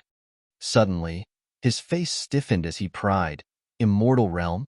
Dozens of years passed since we had thrown them here, but it had not been 100 years yet. Shi Yin had advanced a big step to the immortal realm. Ming Hao was astounded indeed. The God Lord also found this. He discolored slightly. "As you can break through to the immortal realm in just a short time, if I don't kill you now, I won't get a chance later." He then turned to Ming Hao. "It's my chance. This is also your chance. If you let it go, you will have to serve him for the rest of your life." The same thing happened 10,000 years ago. You had to serve Bloodthirsty, and you will have to serve him. Ming Hao, I understand you. I know who you are. What makes you hesitant? Ming Hao, I've met Ming Hong. He's alive. He has been in the sea domain of nihility all the time. And now, he is fused with Audrey, said Shi Yin all of a sudden. Ming Hao was shaken. He's still alive. Ming Hao, kill him. When you get his soul, you can search through his memories, said the God Lord coldly. Is it really hard to leave this place? If so, how could I come here easily? Said Shi Yin. Ming Hao lifted his head and looked at Shi Yin. Didn't we send you here? This time, the God Lord was also surprised. I came here from the Sea of Annihilation through the light curtain. Above us is the Sea of Annihilation, the most lively and bustling area of the sea domain of nihility with hundreds of races, said Shi Yin calmly. Ming Hao and the God Lord's eyes brightened. Do you know the location of the entrance to our territory? Shi Yin was moved. Of course, yes. Ming Hao looked at the massive building behind him and the light curtain above their heads. If we can get out of this place, I can find the territory entrance to go back. If you can get in here, you can get out too. Anyway, the two of us have tried. No matter what we do, we can't break the light curtain above. Also, the key to opening the light curtain is possibly in there. He pointed at the ancient building in front of them. What does it say? It's an absolute beginning word. What does it mean? Asked Shi Yin. Ask him, frowned Ming Hao. Shi Yin turned to the God Lord. You fused with the heaven flame more than me. I've traveled through the sea domain of nihility. I know one thing. If you can fuse all the heaven flames, you can finally open the soul of the absolute beginning creature and get to know the secret of the old times. You can understand the absolute beginning languages, and you can comprehend dark energy too. If all the heaven flames are merged into one, I can learn dark energy? Brian interrupted him excitedly. He suddenly shouted, Who told you that? The experts of the 7 great clans in the sea domain of nihility. They all agree with that. Some know that I have a wisp of the soul of an absolute beginning creature, so they've chased after me. They want to take my soul to break through the territory ancestor realm, explained Shi Yin. Territory ancestor realm? Ming Hao and the God Lord looked at each other. After the immortal realm, it's the territory ancestor realm. Bloodthirsty should be a territory ancestor expert. Dark energy is the key to break through. Shi Yin was surprised that the 2 supreme experts in desolate territory, the highest existences, didn't know about this realm. Now, He knew how isolated the desolate territory was and how far it had drifted away from sea domain of nihility. I've been dedicatedly studying Bloodthirsty's remains for 10,000 years. I had never thought about fusing the heaven flame completely. I was steered incorrectly from the start. It turns out that the correct way was right inside me. It's not fun at all. Brian didn't know if he should smile or cry. His face became strange. I've been to the sea domain of nihility for many years, but I haven't met any creature. I thought that the sea domain of nihility was really a place of nothing. Why could you meet a lot of people? Ming Hao was skeptical. Shi Yin couldn't explain that. He didn't know that Ming Hong had the answer they needed, either. The route those precursors had taken was derived from the center of the sea domain of nihility to somewhere remote and unknown. Of course, they couldn't meet any high-level, free creatures in this vast sea of stars. I don't know. When you meet Ming Hong, you can ask him. Shi Yin shook his head. I'm still one step away from fusing all the heaven flames. Recently, I've always restrained myself not to make that step. The God Lord looked at the building with the unknown symbols, his face reluctant. What are you afraid of? Asked Shi Yin. As you've said, after I've completely fused with the heaven flames, I can trigger the memory of the soul to understand dark energy. At my realm, I can reach the territory ancestor realm successfully. I can understand the absolute beginning languages too. Anyway, I'm not sure if I will still be me if that happens. What do you mean? Ming Hao changed his visage. Is it what it has been waiting for the whole time? For me to finally fuse with its soul completely?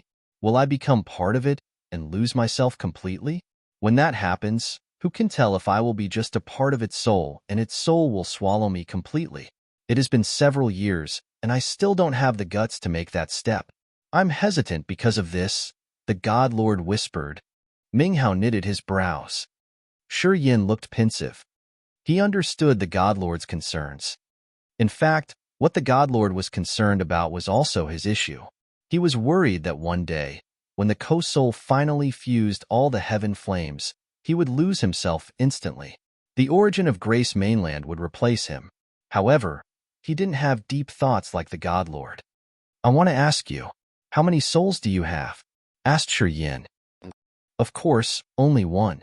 The God Lord replied and then said, I know you have 2 souls. You're not like us. The devouring power Upanishad that you have is too evil. You're Desolate's archenemy. If you hadn't had the co-soul, your soul would have been swallowed by the origin of Grace Mainland. The God Lord's eyes brightened. His heart beat faster when he thought about something. He knew what Shi Yin was going to say next. Indeed. Shi Yin smiled straightforwardly. Then why do you want to kill me? Even if you kill me to get my soul, you still have only one soul. You will still be afraid because you don't know what will happen when you stimulate the soul with the origin. You don't know if you will be replaced or not. You're scared. But I'm not. I have 2 souls. I have more options than you. Even if it happens as you say, I will at most lose my co-soul and that won't kill me. Ming Hao understood. He turned to the God Lord and said, If you are afraid, we can let him try it first. Let him fuse with the heaven flames and see what will happen. We don't know how long it will take until he completely fuses all the heaven flames. I've been waiting for 10,000 years, snorted the God Lord. I still have 2 flows of heaven flames to fuse. I think it won't take up to 1 billion years, grinned Shi Yin. The God Lord kept silent. After a long time, he sat back on his pile of rocks. Maybe I should wait longer. He was still afraid. He was afraid that he would be replaced by the ancient god continent's origin after he had merged all the heaven flames. A long, long time ago, Bloodthirsty's last words had told him that he was just a pawn of Desolate. He was just a pawn to kill Bloodthirsty.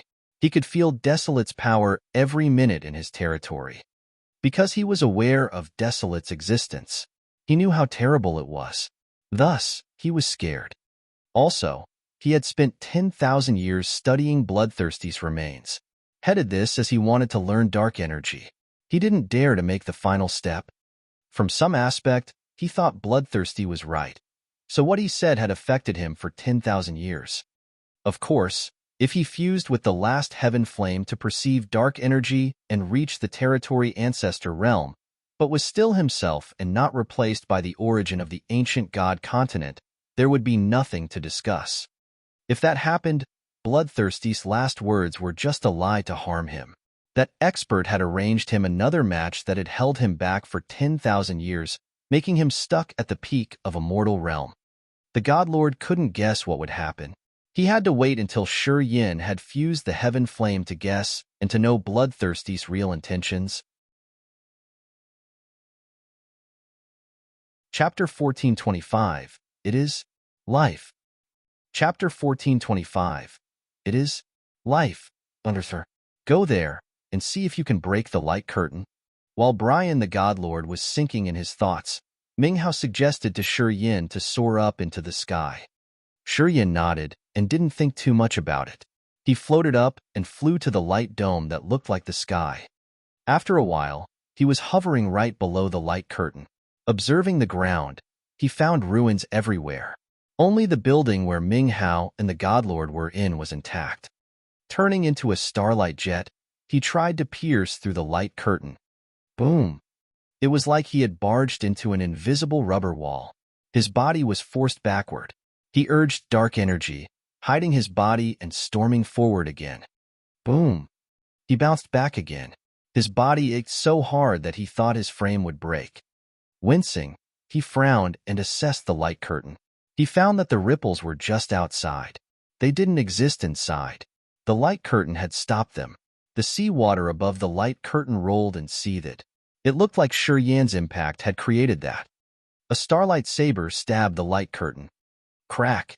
The saber exploded and turned into a sprinkle of starlight dots. The light curtain stayed the same. He frowned and tried the sharp space saber this time. However, an unknown force had stimulated his energy and exploded it before he could form a space saber.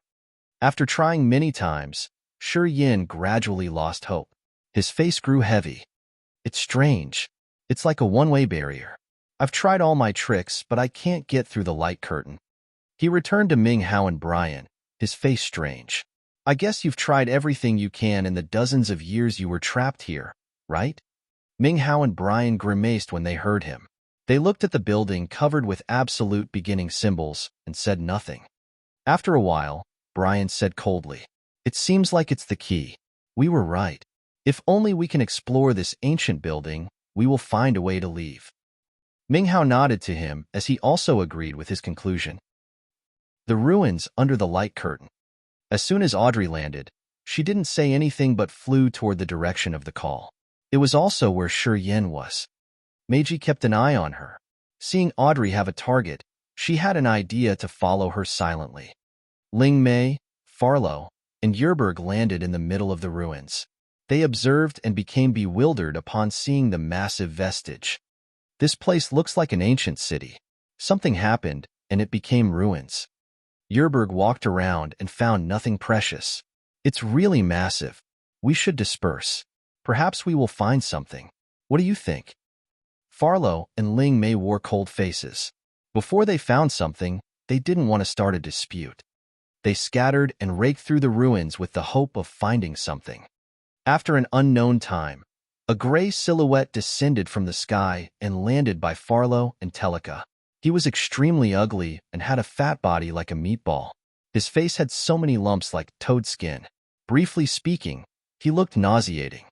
This old, disgusting man had a pair of narrow eyes, which were sparkling a sinister light. He was holding a rhombus staff inlaid with a lot of precious gems. He landed, lifted his head, and said, "You can come now. There's no problem. Remember what you've promised me." As soon as he finished, Tate of the Soul Clan laughed and slowly landed, followed by several members of his clan. An elderly woman from the Devouring Clan with an erosive aura came after Tate. Her deep, turquoise eyes had a strange light as they were raking around like a venomous snake. Farlow and Teleka discolored in fear. They panicked and looked at those who had just arrived. They had been in this vast vestige for several days without finding anything. Today, when they saw someone they knew, they were discreetly frightened. "Greetings, Precursor Batum," After being astonished for a while, Telika smiled and greeted the ugly fat old man. Batum was like a round ball that was even more loathsome than a toad. He rolled his eyes at Telika and grinned. Black Demon Clan, you're fast. How are you doing? Did you find anything? While talking, his eyes scanned Telika and Farlow as if he would rob them when he found something. Telika and Farlow were chilled. Instinctively, they moved backward. Telika said, "Nothing. There are only ruins here. We haven't found anything valuable." He rose his hands and continued, "Before we came here, we asked our precursor for permission. He knows where we are. Precursor, don't trouble us." "How do you know I would trouble you guys?" Batum curled his lips, his face malicious and dark. "Meiji is here too," said Farlow all of a sudden. It was a good topic to shift Batum's focus. His narrow eyes brightened, and he laughed vulgarly. "My woman is here." "Excellent. I've been trying to find her several times. She wasn't home. It turns out that she came to this place after she returned to the Sea of Annihilation. My woman is very active. She has good intelligence too." "Don't waste our time," snorted the old woman of the Devouring Clan. She impatiently rolled her eyes at Batum. Batum wore a cold face. "Tate invited me here. I'm not subjected to you. You shouldn't tell me what to do." "Precursors, please, don't." Tate hurried to reconcile them. "We have the same goal. Moreover, I have better information. We shouldn't have internal conflicts at this moment. To find this place, our Soul Clan has planned for years. Hundreds of warriors died. Today, we finally got here. Don't start another battle before we find something." Batum and the Devouring Clan woman didn't say more. They snorted and turned away. Farlow and Telika exchanged looks. They saw fear in each other's eyes. Finally, they knew they had just shallow information. For this vestige, the Soul Clan had sacrificed hundreds of warriors. They had planned this for years. Tate's teacher also came to the Sea of Annihilation this time. They didn't know why he had to come here, but now they knew. They finally realized that Tate's teacher came here because of this vestige. Then, they turned to look around to find that old freak. However, they didn't see him. "Where's my woman?" Batum gazed at Telika. Telika forced a smile and shook his head. "As soon as she came, she left. This place is so spacious. Who knows where she is?" "Your woman?" Telika disdained him secretly. Recalling when Shi Yin and Meiji stated their relationship, he was waiting to see how outrageous Batum would be when he learned about that. He didn't dare to tell him now as he was afraid that Batum wouldn't care about the Black Demon Clan and kill him and Farlow if he got enraged. "Prioritize our business." Tate looked at the area ahead. "We should reach the destination first." Batum and the old woman from the Devouring Clan nodded. Tate guided them toward the direction Audrey and Meiji had disappeared. Watching them hurry to leave, Farlow pondered for a while and then said, "It seems like we only have shallow information. As soon as Meiji came here, she headed to that direction too. It means that something important was there. Why would we waste our time here? Let's go. We should go there and see. At least we have to know what happened, so we have something to report to the clan when we go home," said Telika begrudgingly. Deep inside the ruins under the light dome, Ling Mei and the members of the mysterious Sky Clan were searching around. Suddenly, they lifted their heads to look. Batum, Tate, and the others were gliding above their heads. Batum stooped to see her. He looked surprised, but he didn't stop. Ling Mei let out a slight cough and gathered her clansmen. "Batum and Tate are here. They're heading to the same direction Meiji had left. They didn't stop along the way. It seems like they know something we don't. We shouldn't walk around aimlessly like this." "Madam, please decide," thundered the men. "We're going there too." Ling Mei decided, and then led her fellows by flying up. Soon, they found Telika and Farlow behind. They were more certain with the decision to go this direction. Dash. "If we can't explore this ancient building, we will never be able to leave. This place is the key." Minghao stooped like a meditating monk. "I can't sense the call here. Only you two have the ability to do that. Think harder." "What method do I have?" The Godlord's voice was so cold. "If I had a solution, I would have done it a long time ago." "You can't get in there?" Shi Yin was surprised. "You can try," ridiculed the God Lord. "Let me think for a while." As Shi Yin found that the God Lord can't do anything, he didn't hurry to try. He found a place and sat on the rock pile not far from the other two. He lifted his head to observe the building with the moving absolute beginning symbols and tried to think. Quietly, Shi Yin moved his soul altar to stimulate the power Upanishads and change them constantly. The star, devouring, space, and death power Upanishads took turns moving. The aura on his body changed accordingly. It was immense, and then it turned into a bottomless dark cave. The next moment, it disappeared and reappeared with heavy death chi. His aura changed marvelously. He was urging the life power Upanishad.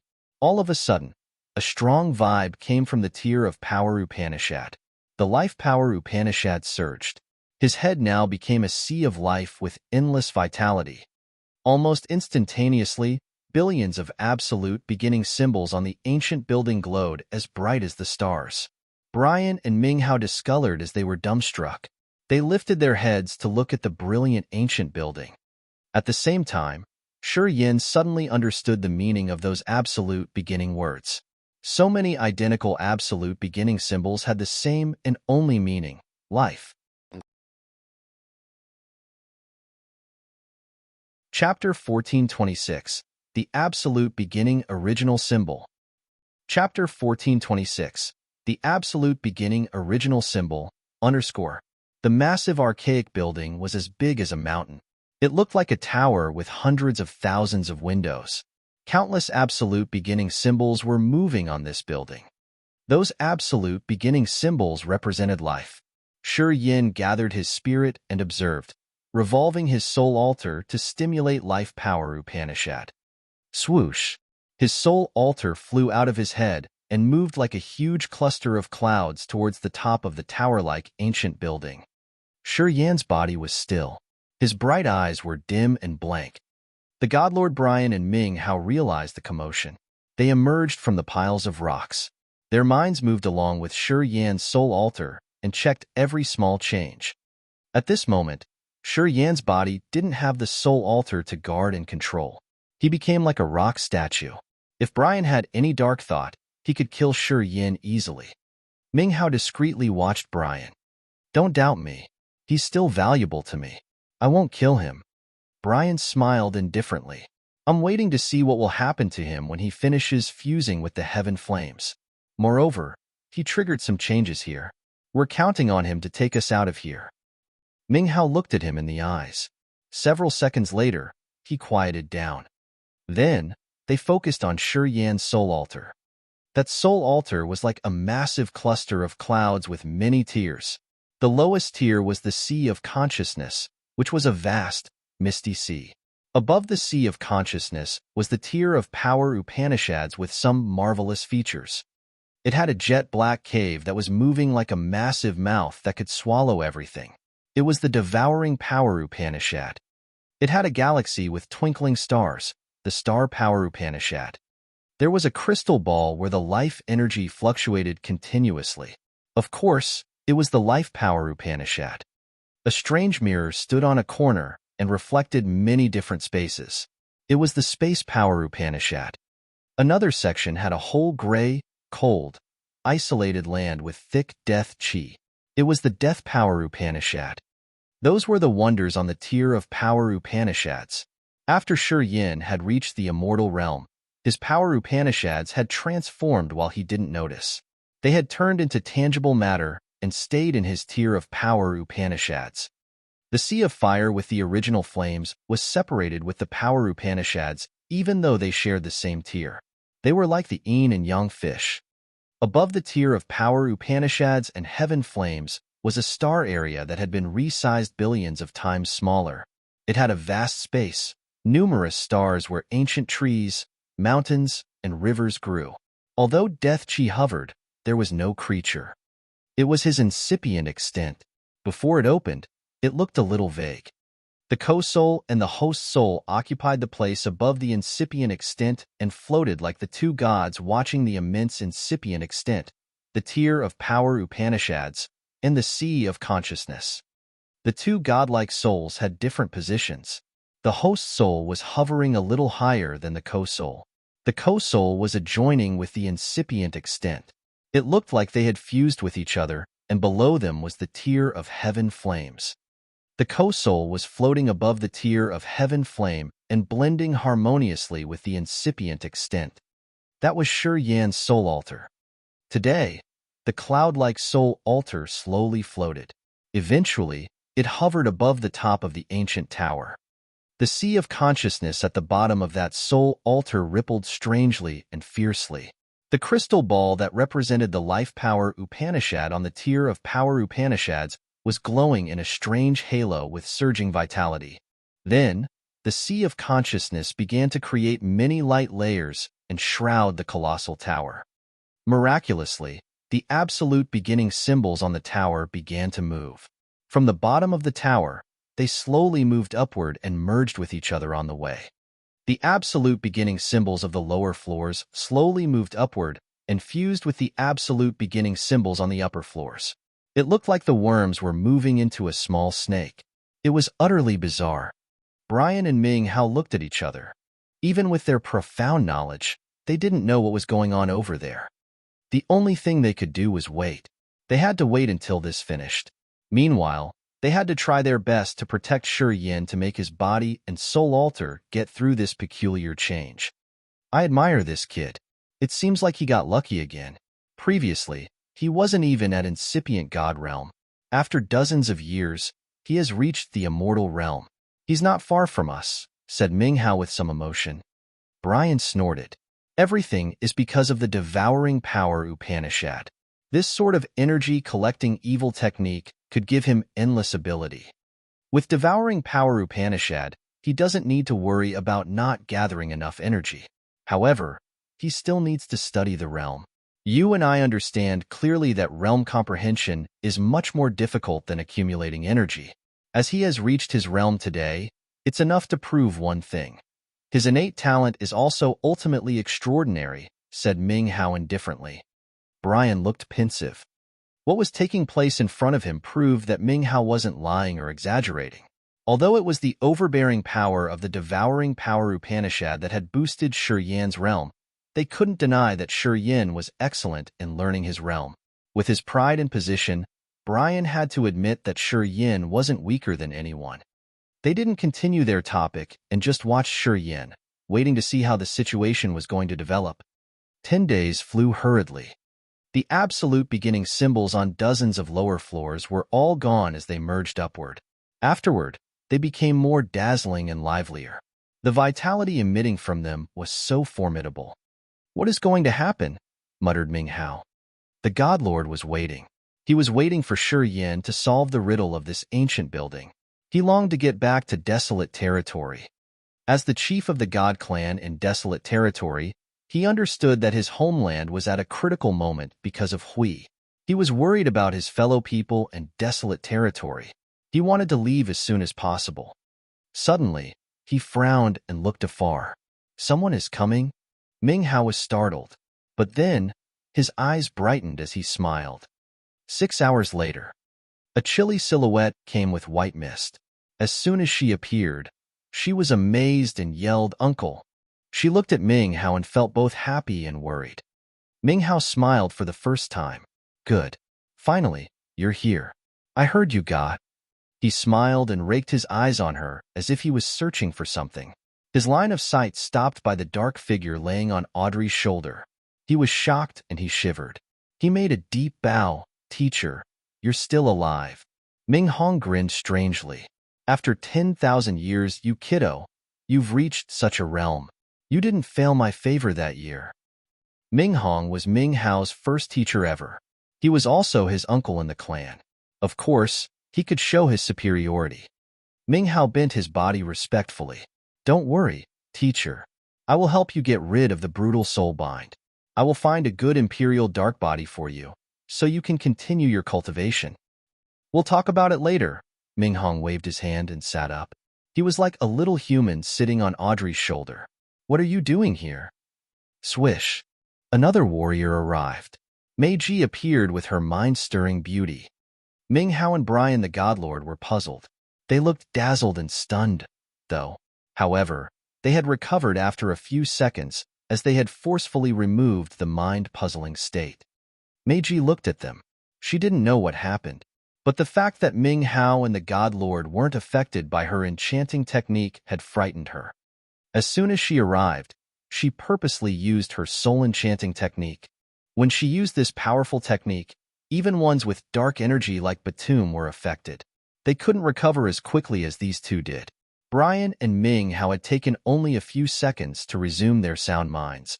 As far as she'd known, even normal territory ancestor realm experts didn't have such tough minds and spirits. Meiji was scared. No one can disturb this place. We should kill anyone we don't know, Brian said nonchalantly and ruthlessly. You want to do that, or should I do that? He asked Ming Hao. Hearing him, Meiji felt so chilled. Brian's inhuman deeds had brought colors to her face. She immediately realized that this stranger used to have bloody karma. This sort of character would have no mercy to the beauty. Even when she had applied the enchanting technique on him, he still wanted to kill her. This man was truly cold-blooded. Ming Hao didn't pay attention to him. He turned to Audrey and asked skeptically, "Who is this beautiful woman? If you don't know her, we'll kill her. We don't want anyone to be bothered."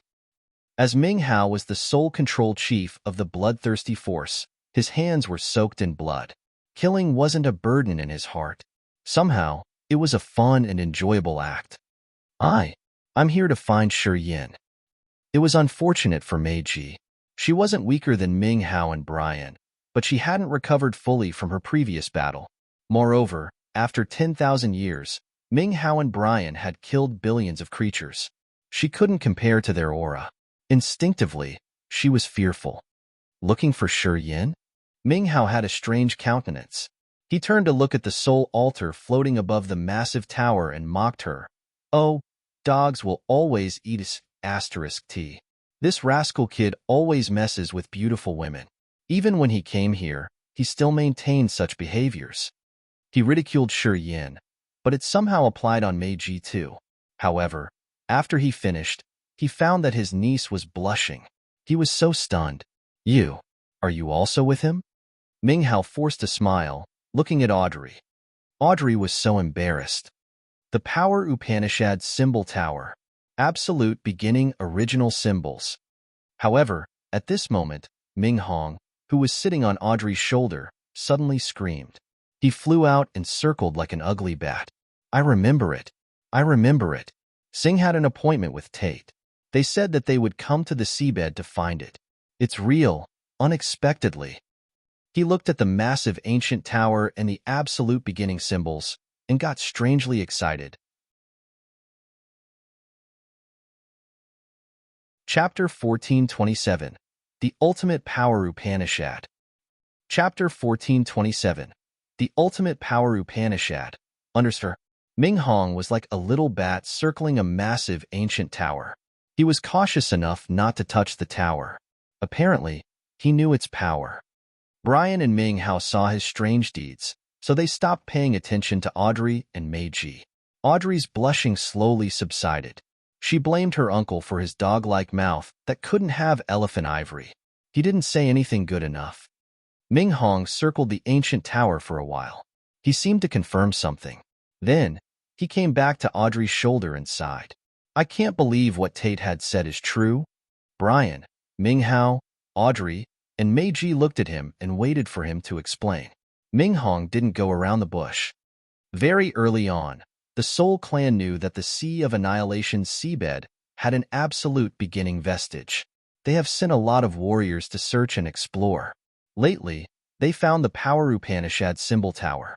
They said they even found the absolute beginning original symbol. Tate contacted Singh and invited him for this search mission. Singh had agreed. He planned to finish his business on Dragon Lizard Star before going to the Sea of Annihilation to find the Power Upanishad Symbol Tower. What's the Power Upanishad Symbol Tower? Frowned Ming Hao. You know it, don't you? Ming Hong grinned and looked at Meiji from a distance. Indeed, Meiji nodded. I know the Power Upanishad Symbol Tower. The Power Upanishad Symbol Tower has two functions. It contains or creates the absolute beginning original symbol. The Power Upanishad symbol tower is a tool that absolute beginning creatures created. It's like a container. Somehow, it's similar to the bone pond of the White Bone clan. However, it's much more mysterious. I heard from the precursor in my clan that each of the Power Upanishad symbol tower has hundreds of levels.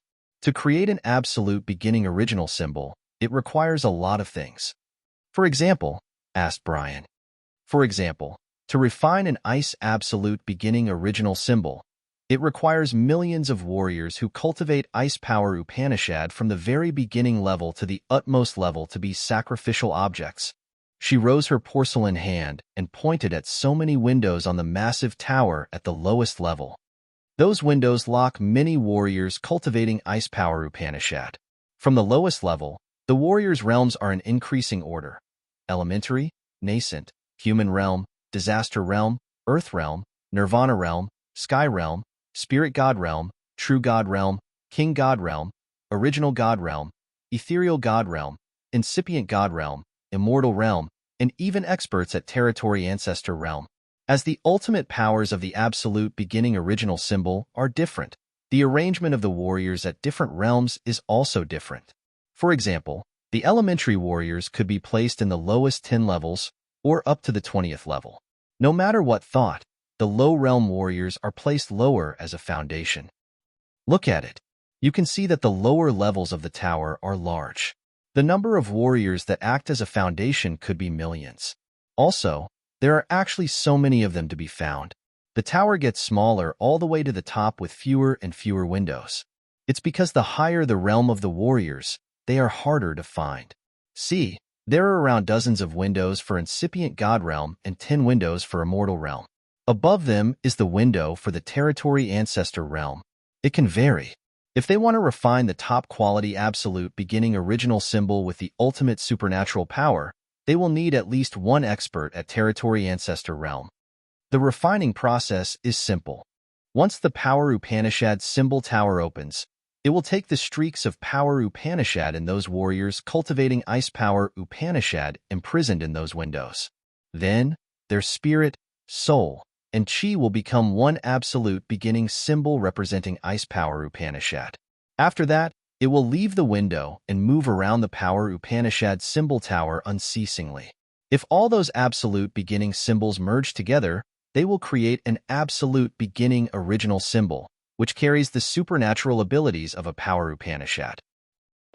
According to what you said, to refine an absolute beginning original symbol, it will need dozens of thousands of creatures cultivating the same Power Upanishad as the sacrifices. Also, the sacrifice requires incipient god realm, immortal realm, and even territory ancestor realm experts? The God Lord grimaced. It's true. Meiji also felt chilled from the bottom of her heart.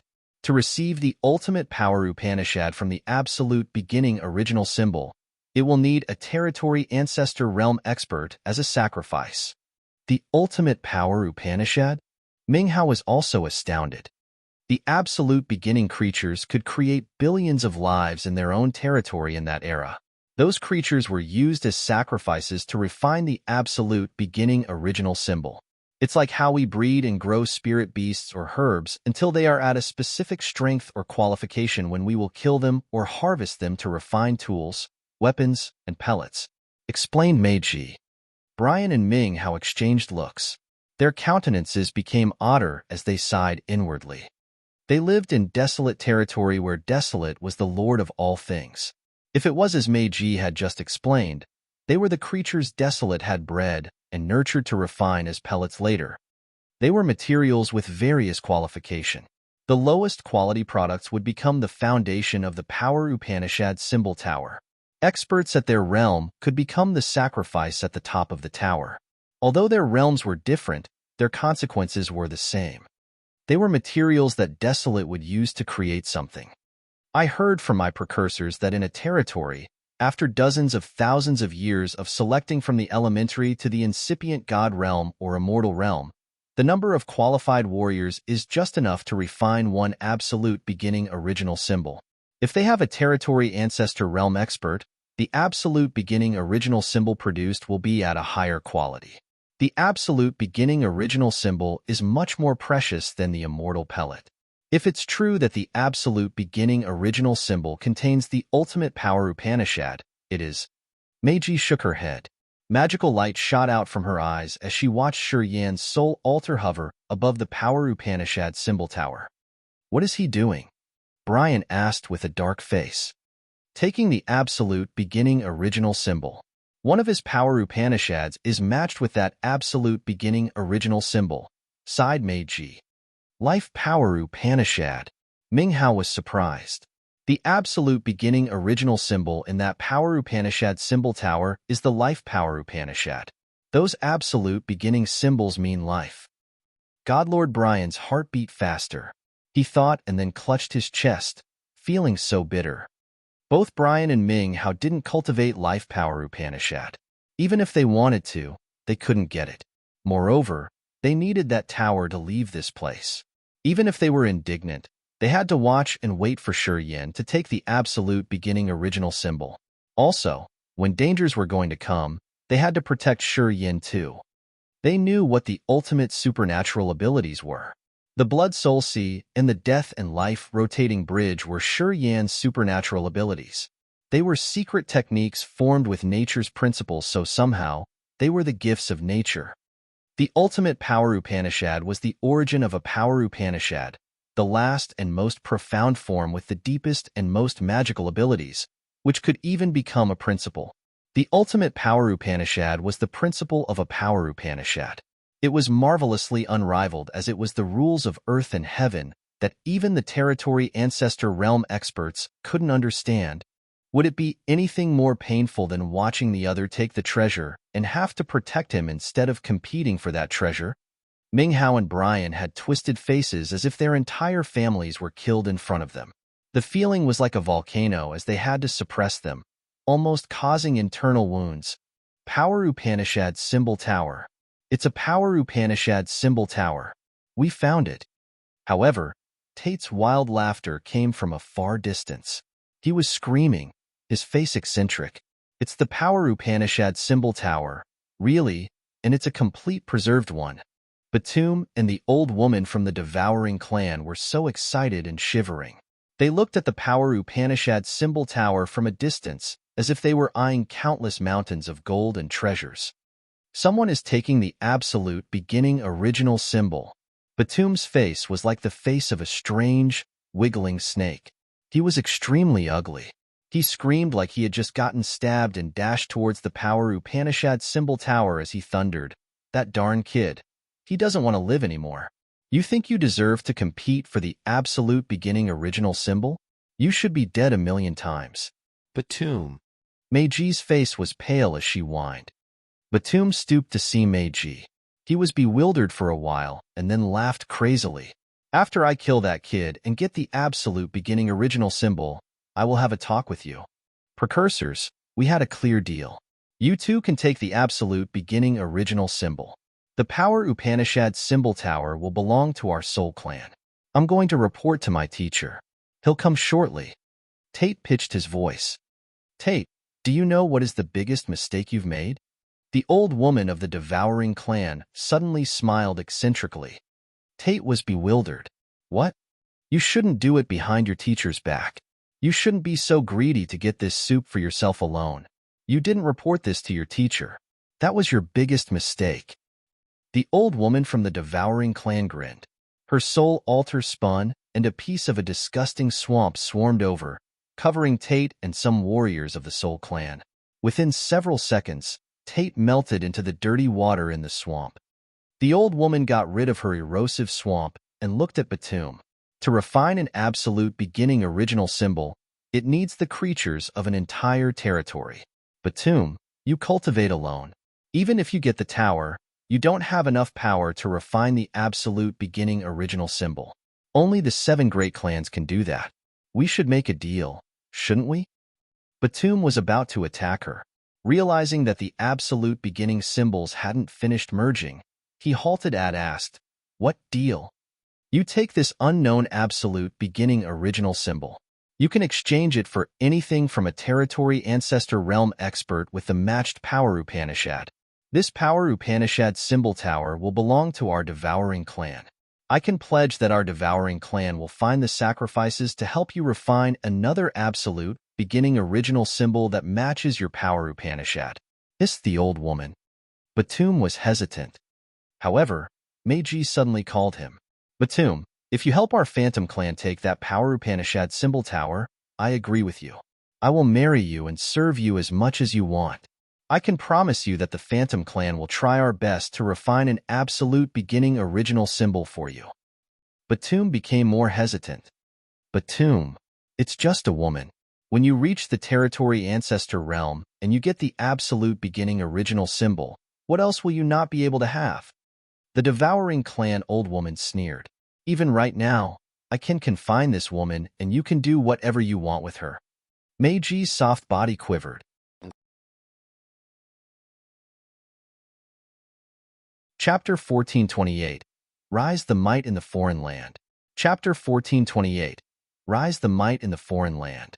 Meiji knew that hag and how cunningly malicious she was. Hearing her, Meiji was chilled.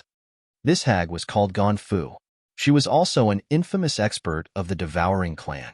She cultivated corrosion power Upanishad, and she often used low-realm creatures to cultivate her secret technique. She had offended all the second-class races subjected to the devouring clan. Those clans had complained and wanted to leave the devouring clan's protection. When Gonfu heard that they wanted to punish her, she didn't say anything and just used her corrosion power Upanishad to destroy those clans. She had even melted their territory. Gonfu's inhuman deeds made her less welcome even in her own clan. If she hadn't had dark energy, which enabled her to reach the territory ancestor realm, the experts of devouring clan would have had to confine her and keep her from offending more people. Gonfu was sinister and ruthless. She could kill people without blinking her eyes once. However, she was loyal to the devouring clan. Because of the power Upanishad symbol tower, she had put more effort, indeed. Tate was greedy. He didn't report the progress of this mission to his teacher. He thought that with his teacher's reputation, Gonfu would listen to him. And now, Tate was just a puddle of blood. Gonfu had eroded him completely. This venomous hag wasn't afraid of Tate's teacher because of the power Upanishad symbol tower. Of course, she didn't consider Meiji anything important. If Meiji was at her peak condition, even if she couldn't defeat Gonfu, she could run away safely. However, she couldn't leave deliberately. Gonfu didn't care about the Soul Clan and killed Tate. Of course, she wouldn't hesitate to confine her and offend the Phantom Clan too. This made Meiji insecure. She turned to Batum unconsciously. Batum hovered in midair, his face uncertain. He was struggling in his mind. Batum was also the lord of an area. Thinking for a few seconds, he grinned and nodded to the old woman. Hey, poisonous hag, get Meiji for me. I'm going to get the absolute beginning original symbol first. You can take the power Upanishad symbol tower as long as you promise to refine me an absolute beginning original symbol suitable for my power Upanishad first. Deal. Gonfu grinned like a banshee. Hovering in the void, she extended her hand to grab Meiji. Hundreds of dusky vipers danced like vines and spurted dark smoke as they tried to tie Meiji. Meiji's eyes were cold while she changed her power Upanishad. Rumble.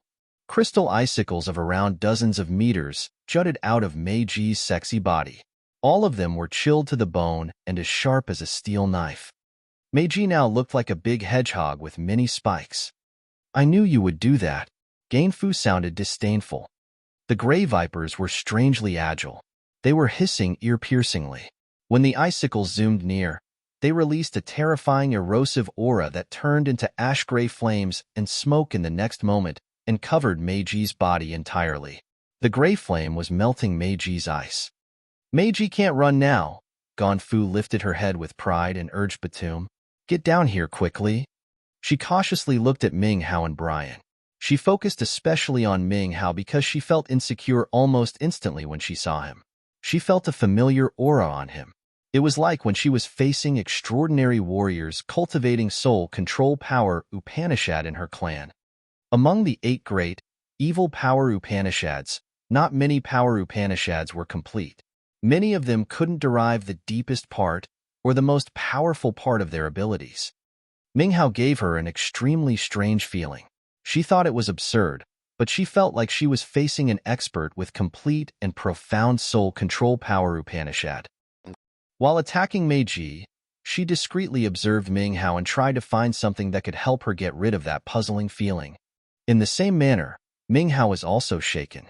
He looked at Ganfu using her corrosion power Upanishad, his eyes so strange. The sea domain of nihility has 7 great clans including the Soul Clan, the Mysterious Sky Clan, the Black Demon Clan, the Ancient Monster Clan, the Devouring Clan, the Whitebone Clan, and the Phantom Clan. The Devouring Clan consists of the descendants of Devour, the absolute beginning creature. Their exclusive power Upanishad is the Devouring Power Upanishad. However, it has been lost early on. Now, they focus only on the 8 great, evil power Upanishads. After a long time, their power Upanishads aren't complete anymore. Audrey's cold but clear voice arose and told the secrets that Ming Hao and the God Lord didn't know, including the Devouring Clan's profile. Ming Hao and the God Lord understood it immediately. They exchanged looks and saw the surprise in each other's eyes. Well, you've been keeping an eye on our bloodthirsty force for 10,000 years. I'm leaving that poisonous woman to you. Deal with her. After pondering for a while, Ming Hao spoke when he saw Batum and Ganfu seal their deal. I'll take care of that, Batum. We'll take one each. It will be much faster. He talked about it as it was something easy to do. However, his voice was soaked with murderous intentions, which was utterly frightening. Meiji was startled. She knew that Ming Hao and the God Lord weren't ordinary experts. She knew that they were strong, but she couldn't sense the aura of the Territory Ancestor Realm experts on them. So if they weren't Territory Ancestor Realm experts, how could they confront Batum and Ganfu? Both Batum and Ganfu had dark energy. They had made one step into Territory Ancestor Realm. Haughty, Meiji sneered inwardly. However, what happened next shook her heart. It was like a storm washing through her head. Light that fills the sky, surge with me. The God Lord clapped his hands in front of his chest. The void behind him bloomed with blinding light. This holy halo had the power of 5 elements power Upanishad: metal, wood, water, fire, earth. The 5 power Upanishads were chained by light. At this moment, the God Lord looked like an archangel coming to earth from heaven with endless terrifying pressure. Billions of light beams shot out from his body and shelled Ganfu. Sizzle, sizzle, sizzle. Ganfu's corrosive energy evaporated under the light as if she had been exposed under the sunlight for a long time. Ganfu was also affected. She smoked and screamed. She couldn't focus on Meiji anymore. Meiji could relax a little bit as Ganfu had retrieved erosive energy attacking her to deal with the God Lord. Who are you? Ganfu's face changed. You don't have dark energy, but you are really strong. You're not from the 7 great clans. Who are you? The God Lord's power had frightened Ganfu. She couldn't believe that an opponent at this level could scare her. Instinctively, she turned to Batum to check his situation. At first glance, Ganfu panicked and screamed ear-piercingly. Soul Control Power Upanishad. Who are you? Why can you use the Soul Control Power Upanishad? It's the Devouring Clan's Power Upanishad. Ming Hao had turned into billions of gloomy shadows. Each shadow was one of his soul clones. The soul energy fluctuated from countless clones and created a soul chain that tied Batum's soul altar down. Once his soul altar was bound, Batum, who had almost entered the Territory Ancestor Realm, was going to be possessed. He was going to become one of Ming Hao's soul slave. It was how domineering the Soul Control Power Upanishad was. The Soul Control Power Upanishad that Ming Hao was using now was the most powerful technique. Even High Realm warriors cultivating this power Upanishad in the Devouring Clan couldn't do that. It was unimaginable to Ganfu. Brian, do you see that the warriors of the sea domain of nihility are just like them? Perhaps the 4 heavenly kings under your command could fight with third sky of immortal realm experts here. I think it's a little strange, said Ming Hao all of a sudden. The God Lord had the same feeling. The sea was the center of this entire universe. It was the place where high-level creatures gathered. Logically, their power Upanishads and realms were the top ones. They were supposed to be stronger than the warriors from desolate territory. But it was like that, actually. Fu cultivated corrosion power Upanishad at third sky of a mortal realm, which was a higher realm than Gato, the corrosion chief, had when he was alive. However, when Brian fought against Fu, he found that Gato and Fu weren't very different. However, he believed that if Gato had been at third sky of a mortal realm, he would have been much stronger than Fu. The Devouring clan received power Upanishads from Devour. Their power Upanishads are too ancient. When Devour and Desolate fought, Devour had developed his power Upanishads to be much more profound. The power Upanishads he had given Bloodthirsty are of course better and more marvelous. For a long period of time, Bloodthirsty had cultivated those power Upanishads with his excellent talents. He had completed them and gave them new faces and abilities. At the same time, the Devouring clan often has internal wars, which has worn out their power Upanishads little by little. If we have to compare, they aren't as strong as you two. Minghong was still lying on Audrey's shoulder. As he had lived in the sea domain of nihility for 10,000 years, he had profound knowledge. He told them the main reasons immediately.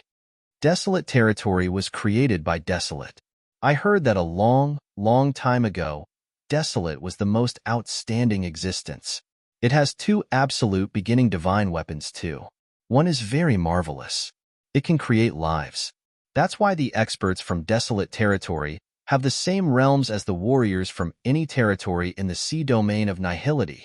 We can even be more prominent than them in some aspects. It's not strange that we can challenge the experts at a higher realm. It's because of Desolate and the two absolute beginning divine weapons. The Godlord was startled. He frowned and started thinking. He also got a wisp of Desolate soul. He used to visit Desolate too. He knew about the existences of the fountainhead of power Upanishads and the ancient tree of life. He had vaguely thought that these two could be the absolute beginning divine weapons from before. And now, with Ming Hong's explanation, he had the answer to his question. Desolate, bloodthirsty. Fu suddenly bellowed and pointed at the Godlord and Ming Hao. You are from that evil place. You come from the same place as that demon Bloodthirsty. You damn pagans. You've stolen the previous assets of our Devouring clan. You've despicably stolen the power Upanishads of our clan. All of you deserve 1,000,000 times of death. Even your ancestor Devour was defeated in our desolate territory. What storm can you rise? The Godlord looked cold and harsh. A brilliant, 5-colored light with the 5 stars. Metal, wood, water, fire, and earth was as dazzling as diamonds that crossed the sky and snatched over Fu. Fu was like a sinister, viper that was dragged out of its lair and laid under the blazing sunlight. A flame burned her. Her erosive energy dissolved as soon as it gathered. After many years of staying here, the Godlord had recovered his full energy. 10,000 years ago, he had been at the peak of a mortal realm already. Because of dark energy, he was stuck at the threshold to the territory ancestor realm. The reason why he couldn't learn dark energy was his fear or what Bloodthirsty had told him, or even the power of Desolate. No one could deny the Godlord's strength and talent. He had led the God clan for 10,000 years, making the clan the overlord of desolate territory. His deeds and spirit were of an unrivaled expert. In that vast, desolate territory, he was just behind Bloodthirsty. This hag was just a member of the Devouring clan. Even if she understood dark energy, she wasn't an extraordinary demon like Bloodthirsty. It wasn't a surprise that she could be suppressed or killed. Chapter 1429, Must Vie For It. Chapter 1429, Must Vie For It. More shadows came like howling tornadoes from afar. What? The warriors who had just come couldn't help but shout.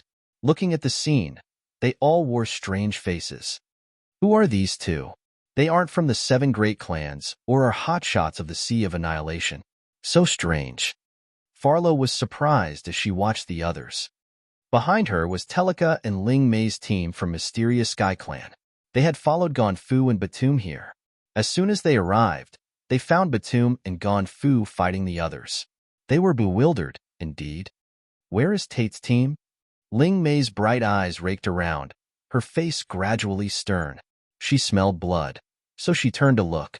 On the ground where Fu was hovering, there was a puddle of blood that hadn't dried yet. Ling Mei was scared. She looked at Fu, and she knew what had happened. Guys, stay away from here. Don't come close, she reminded her warriors. Power Upanishad Symbol Tower. Absolute beginning original symbol. Right at this moment, Yerberg of the ancient monster clan emerged. He was so excited when he saw the Power Upanishad Symbol Tower, and he screamed. His scream was like bellowing thunder in people's heads. Farlo, Telika, and Ling Mei got their eyes off of Batum and Fu. They opened their eyes wider and looked at the ancient tower.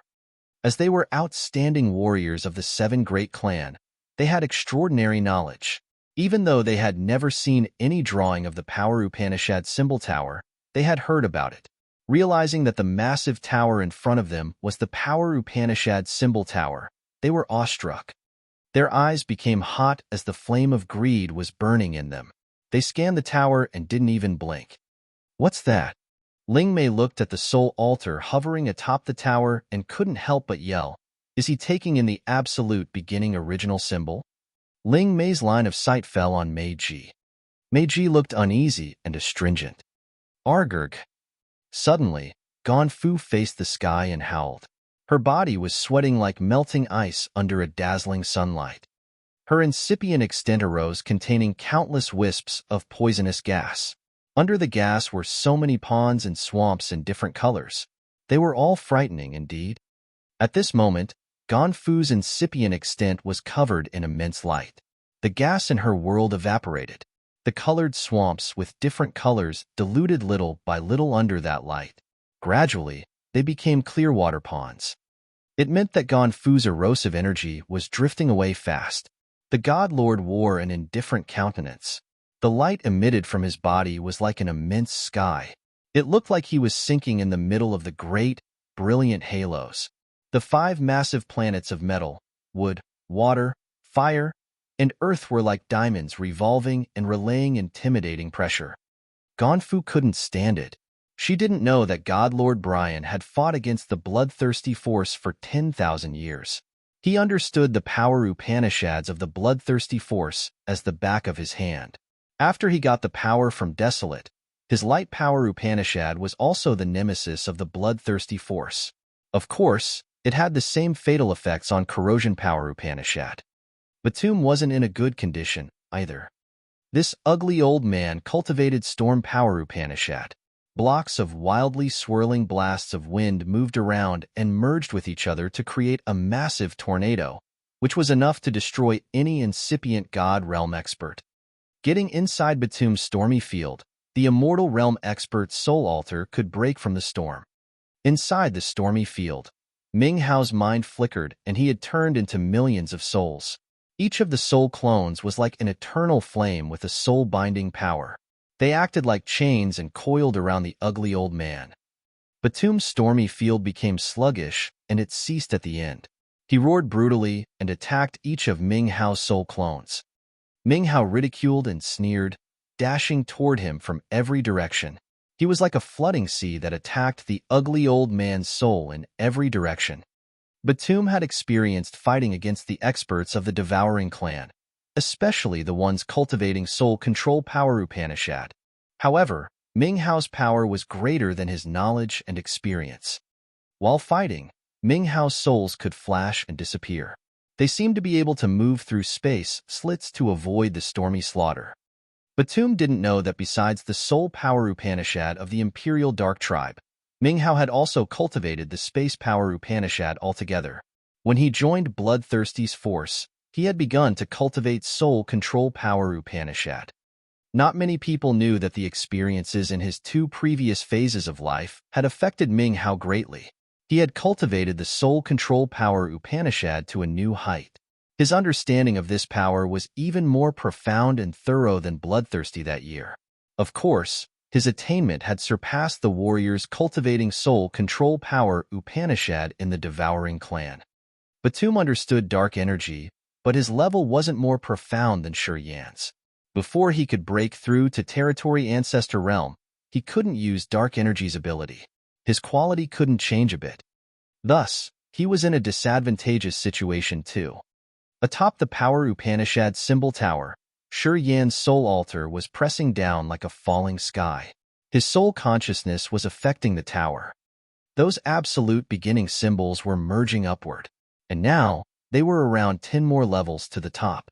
Their speed gradually slowed down. Batum and Ganfu were suppressed by the Godlord and Ming Hao. Farlo, Yerbo, and Ling Mei had arrived later, and they pulled themselves together when they saw that Batum and Ganfu couldn't defeat the others. They watched the situation and waited for a chance to take action or improvise. Yerberg was sneaky. He quietly moved behind a pile of rocks. Hiding by the pile of rocks, he sneered and took out an eyeball when no one noticed him. That eyeball was a secret soul treasure that was used to communicate. Yerberg held the treasure with both hands and urged his soul consciousness. He was about to contact the real experts of his clan. Swoosh! A bat-like creature suddenly appeared in front of Yerberg and grinned. Right when Yerberg was about to cast his technique, the alien rose a finger. Crack! Crack! The eyeball cracked and shattered. The soul consciousness inside perished. An energy attack ran directly into Yerberg's brain. Yerberg's eyes bled as he shrieked and screeched. He jumped like a monster whose tail was cut off. He became wild instantly. Kid, stay at your lot. Don't think about spreading the information. Your soul altar is hurt. Don't act recklessly, said Ming Hong. He had always monitored the area. When he found Yerberg about to send his message, he didn't attack immediately. He had waited until Yerberg gathered his soul consciousness and then attacked. Yerberg couldn't defend in such a condition. His soul got hurt badly and instantly. Ming Hong had been with Sing for many years. He was an old fox himself. After he had swallowed Sing's soul, he got Sing's dark mind too. When he wanted to attack, it would be really hard to predict and prevent it. Yerberg screeched, his eyes bleeding terribly. He had almost lost his vision. He could only see a vague feature floating in front of him. He calmed down quickly, stopped screaming, and sat down at his lot. Rocks in different shapes were summoned, and they covered his entire body. Each of those rocks contained a wisp of terrifying energy, which was also linked together. Once one of them was hit or triggered, the entire pile of rocks would blast altogether. Ming Hong had verbally stimulated him to make him snap back or counterattack. He didn't expect this kid to calm down that quickly. Yerberg had let go of his attack and defense, taking out his life treasure. Gazing at the rocks for a while, Ming Hong didn't dare to break them. He could only let him go and leave. Yerberg's eyes were bleeding like two streams. He looked so terrible that Farlo, Telika, and Ling Mei got freaked out. They didn't dare to do anything. They pulled themselves together and watched the power Upanishad symbol tower.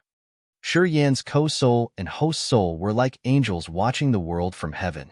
They were hovering above the incipient extent to observe the marvels underneath. Gradually, the large wave of absolute beginning symbols was closer to the top. The more symbols they had merged, the more dazzling they became. Those words were radiant with 7-colored halos, which were so magnificent to watch. Waves of vitality surged and sent energy to those symbols. The world under the light curtain also became vigorous. Everybody observed and found a large amount of unknown grass growing from the cracks of the ruins. Those tufts of grass were lushly green and strong. Life power Upanishad, Ling Mei yelled. The others had also recognized that it was a life absolute beginning original symbol that could fuse with the power Upanishad of a warrior cultivating the matched Upanishad. As Audrey saw that the progress had come to a critical point, she looked stern. She released other brutal souls that she got from Sing and watched Farlo, Telika, Yerberg, and Ling Mei. She ordered her brutal souls discreetly. If the others had the guts to move, Audrey's brutal souls would kill them.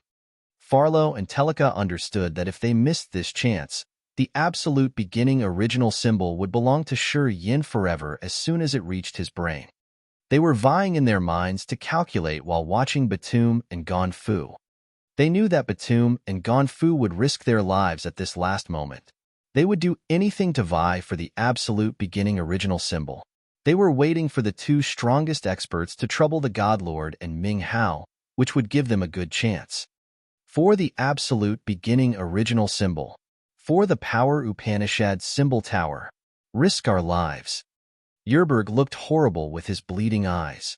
He opened his eyes and dashed toward the power Upanishad symbol tower. Batum and Gonfu hissed and roared like animals facing death. Batum pounded his fist on his glabella. A terrifying storm arose with millions of twisted blasts of wind that could tear any creature. The storm was like a demon's mouth, trying to swallow Ming Hao's soul clones. Gonfu hissed darkly and spurted viscous blood. Her blood was green with unrivaled, corrosive poison. As soon as she did that, the domineering light from the God Lord dissolved. The God Lord discolored in fright. This is getting more interesting. Meiji, hissed Ling Mei, her face stern. Which side do you support? Meiji faced the sky and struggled hard in her mind. She couldn't choose any side. Chapter 1430. Among what is true and what is false. Chapter 1430. Among what is true and what is false. Gonfu's body shriveled as if she had become a midget. Her spirit, soul, and chi were drifting away.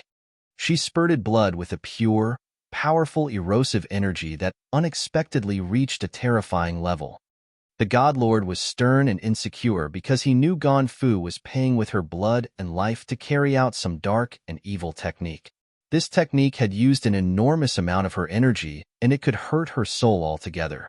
However, the generated corrosive energy was much more powerful than before. This erosive energy had a strange tint that was very familiar to the God Lord. It was dark energy. Sizzle, sizzle. The bloodstream that was Gonfu's lifeblood sprayed on the bright metal star. The halo of the metal star was shadowed instantly. It was shrinking and eroding at a speed that naked eyes could see. The God Lord's handsome face paled. The light in his eyes dimmed as he snorted. Greed can urge your potentials, but it can also take your life away. It seems like you don't even need your life just for the power Upanishad symbol tower. You don't know. Outsiders like you will never know. Gonfu smiled bitterly. With this power Upanishad symbol tower, I will find your desolate territory and use billions of lives there to create a corrosion absolute beginning original symbol. I will grasp the ultimate power Upanishad and become the overlord of corrosion power Upanishad. You will see that day. I'm telling you now, your evil homeland will be destroyed. Our devouring clan will destroy it. Gonfu was still shrinking.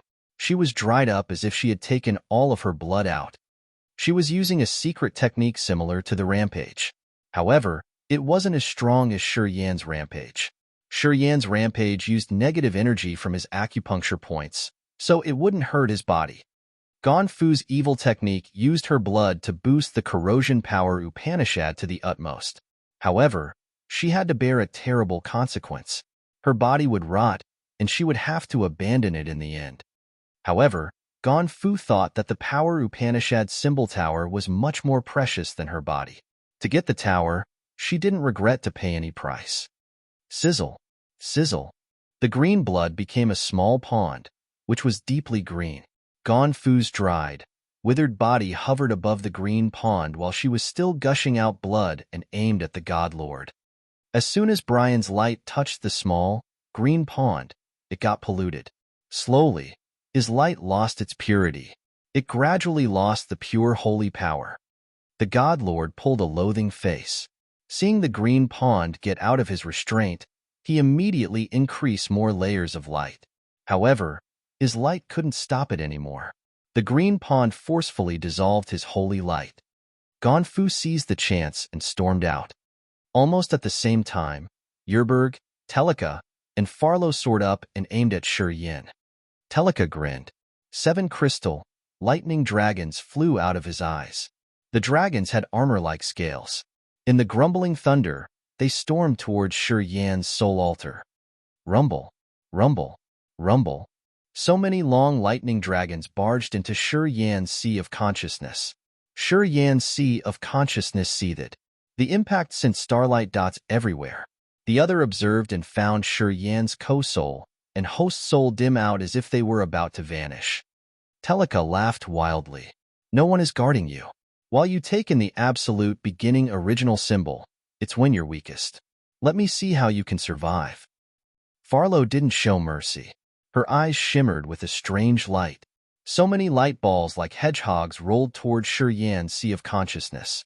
Those light balls exploded as soon as they fell and shot countless spikes, cutting and slashing the sea of consciousness. Shi Yan's co-soul and host soul were like flickering candles in the wind. They were vague as if they would extinguish in any minute. His sea of consciousness was attacked, which affected the progress of taking in the absolute beginning original symbol. The absolute beginning symbols were now only 3 levels away from the top. There were dozens of symbols left to merge. At this moment, those remaining symbols were still swimming around. However, they didn't continue to merge with each other. Madam, what should we do? One of the mysterious Sky Clan warriors looked at Ling Mei next to him. Elder Tu Shi said that we have to try our best to create a good relationship with this one and recruit him to our mysterious Sky Clan. Ling Mei didn't take action, her bright eyes cold. She furrowed her brows and said, he used to add that if we have to go against him, we must try our best to kill him. We shouldn't leave any possible danger. The members of the mysterious Sky Clan were shaken and astounded. Ling Mei took a deep breath and looked at Meiji, who was still struggling to make a decision. He has obviously denied us. He won't become our non-native officer. At most, we just have a little relationship. Anyway, this relationship is nothing compared to the Power Upanishad symbol tower. Pausing for a while, Ling Mei made up her mind. We shouldn't give up the Power Upanishad symbol tower. It's easy to choose now. Do your best. Even if you have to destroy yourself, you have to vie for the Power Upanishad symbol tower for your fellows. She turned to a warrior at first sky of a mortal realm, the lowest realm here. You're at the lowest realm. For our fellows and the clan's welfare, you know what to do, right? That mysterious Sky Clan warrior didn't hesitate. He was like an extremely religious warrior, roaring and crying as he attacked Shi Yan's sea of consciousness. While in midair, his body started to burn. His soul altar emerged. It was a sea of fire. He had cultivated fire power Upanishad. Today, his soul altar was burning, which meant he was burning his life to cast a fatal attack. If his soul altar exploded inside Shi Yan's sea of consciousness, Shi Yan would have no way to duck. His soul altar would shatter altogether. It was death? How dare you? However, at this moment, Meiji screamed, ice swords growing on her body. In just a blink of an eye, several thousand ice swords flew out and aimed at that man. After Meiji launched this defense, she was a little bewildered as she couldn't believe that she had done that. She couldn't believe that she would help Shi Yan and save him. Seeing the other want to destroy Shi Yan, she was so fluttered and panicked. She didn't think, and all of her concerns seemed to go away when she shot her ice swords. I know I can't trust you, Ling Mei said faintly and raised her hand. Layers of water were conjured, and they shielded against so many ice swords. Ling Mei cultivated water power Upanishad. Water and ice shared the same origin, but they were different in appearance. She and Meiji had been competing for years. Their powers were always equal. But today, Ling Mei had gained the upper hand. Water restriction, Ling Mei screamed. Those ice swords were covered in water and couldn't move further. Meiji sent her soul energy with swords, so when they were trapped, her body started shivering and she started spurting dark blood. She had been hurt and she hadn't recovered yet. Today, she couldn't control it after she got hit. Meiji's charming face paled. Her watery eyes turned dusky on her grimaced face. Meiji, you can't beat me. Ling Mei wore a cold face. She didn't attack more. When you attacked Shi Yan and didn't take the wisp of absolute beginning creature soul, I know something was wrong. I don't know what you've experienced, but I know your heart is touched. Otherwise, you wouldn't have failed. Women of your phantom clan rarely fall in love. But once you do, you act like a moth attracted to a fire. I understand you guys, so I've always paid attention. You didn't fail me. Meiji's face grimaced more. She gritted her teeth and didn't have a bit of strength to explain herself. She lifted her head to look at the sky. She found that the sacrificial warrior of the mysterious Sky Clan had passed Farlo and Telika. As the others saw that the man wanted to stop Yin from taking in the absolute beginning original symbol with his death, they happily gave him way. Meiji felt empty all of a sudden. She thought something that belonged to her was about to shatter. She blankly looked at the sky, her eyes absent-minded. If you want to die, go die. All of a sudden, the girl who was just a junior here pitched her clear voice. It was Audrey who just spoke. She was the only incipient God Realm warrior in this place. She looked at the sky and spoke nonchalantly and naturally. A strange creature that was like a bat appeared, swelling. Quickly, it became a terrifying brutal soul, opening its big mouth to swallow all the brutal souls. Its ethereal body had become real. He grew more than 100 meters tall and grinned fiendishly. His sharp claw was like an iron anchor that snatched and grabbed the flaming chunk that wanted to hit Yin with his tragic death. Die! Ming Hong laughed evilly in the void. Boom, boom, boom. The flaming object exploded and sent fires and sparks everywhere together with blood, pieces of flesh, and internal organs. A charred, roasted piece of intestine fell on Telika's neck like a black necklace. He felt disgusting and yelled. Just a little incipient God Realm. Even if you have Sing's brutal souls, what else can you do with your feeble body? Ling Mei frowned. As soon as this woman decided to stop Yin from taking in the absolute beginning original symbol, she seemed to become a totally different person. She was calm and naturally giving her commands. She pointed at Audrey and spoke indifferently. Kill her. Without brutal souls to protect her, she's as weak as a sheet of paper. A mysterious Sky Clan man wearing black armor acted as he was ordered.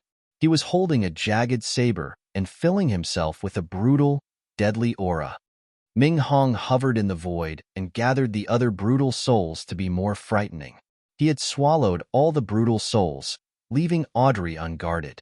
Seeing Ling Mei order to kill Audrey, Ming Hong didn't hesitate and landed from the sky to protect her. Telika, Farlo, Yerberg, what are you waiting for? Ling Mei shouted. Telika grinned.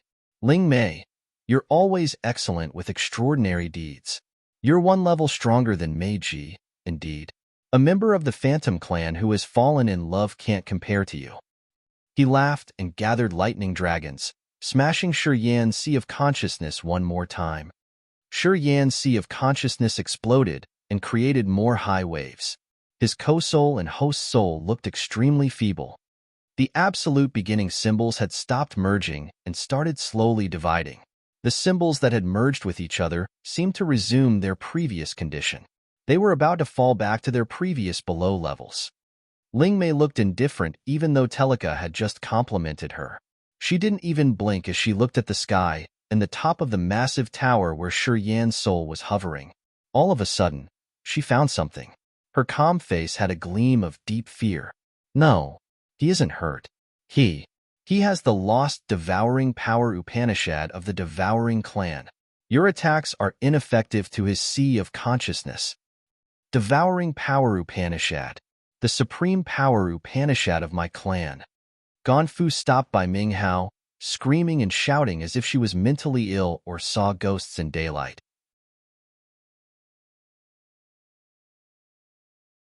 Chapter 1431. You are still unskilled. Chapter 1431. You are still unskilled. Ling Mei and Gonfu were screaming and drawing people's attention who was watching Yin.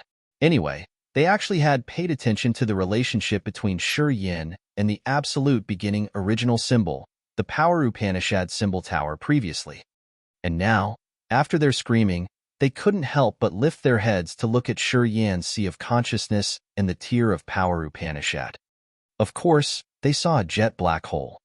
Currently, that black hole was like a black vortex that spun strangely.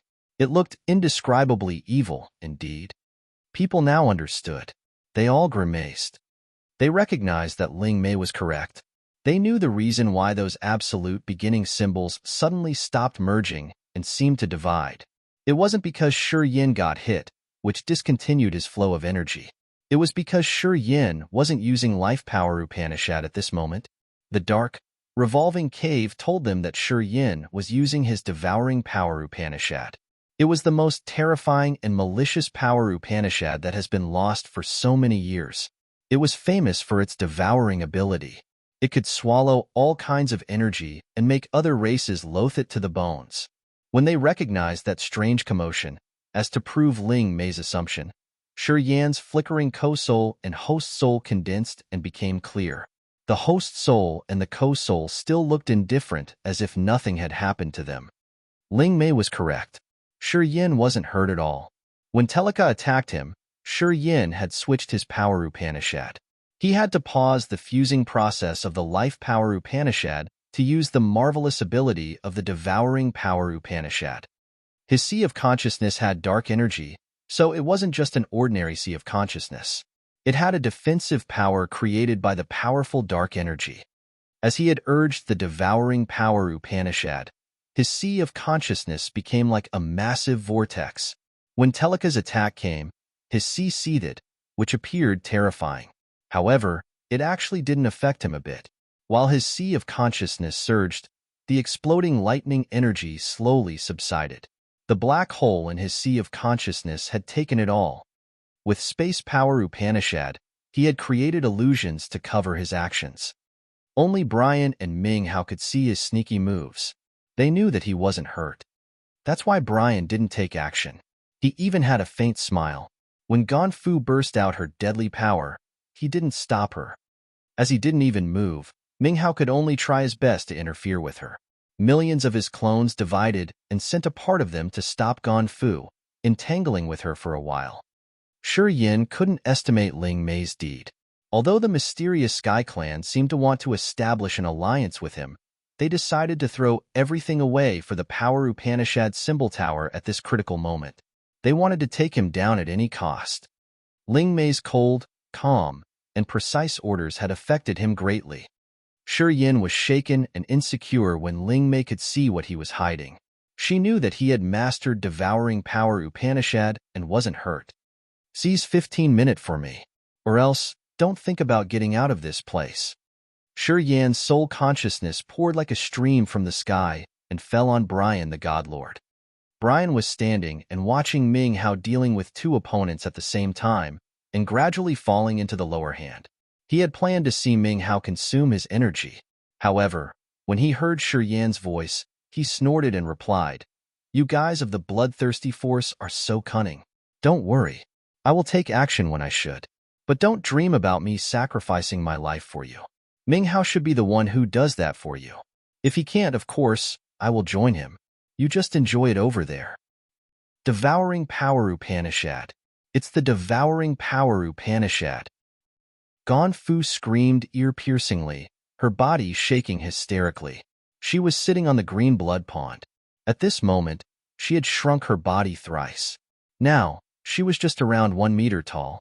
She had no color on her mummy-like body, except for her overjoyed eyes. Sizzle, sizzle, sizzle. The green blood underneath her emitted a thick green mist.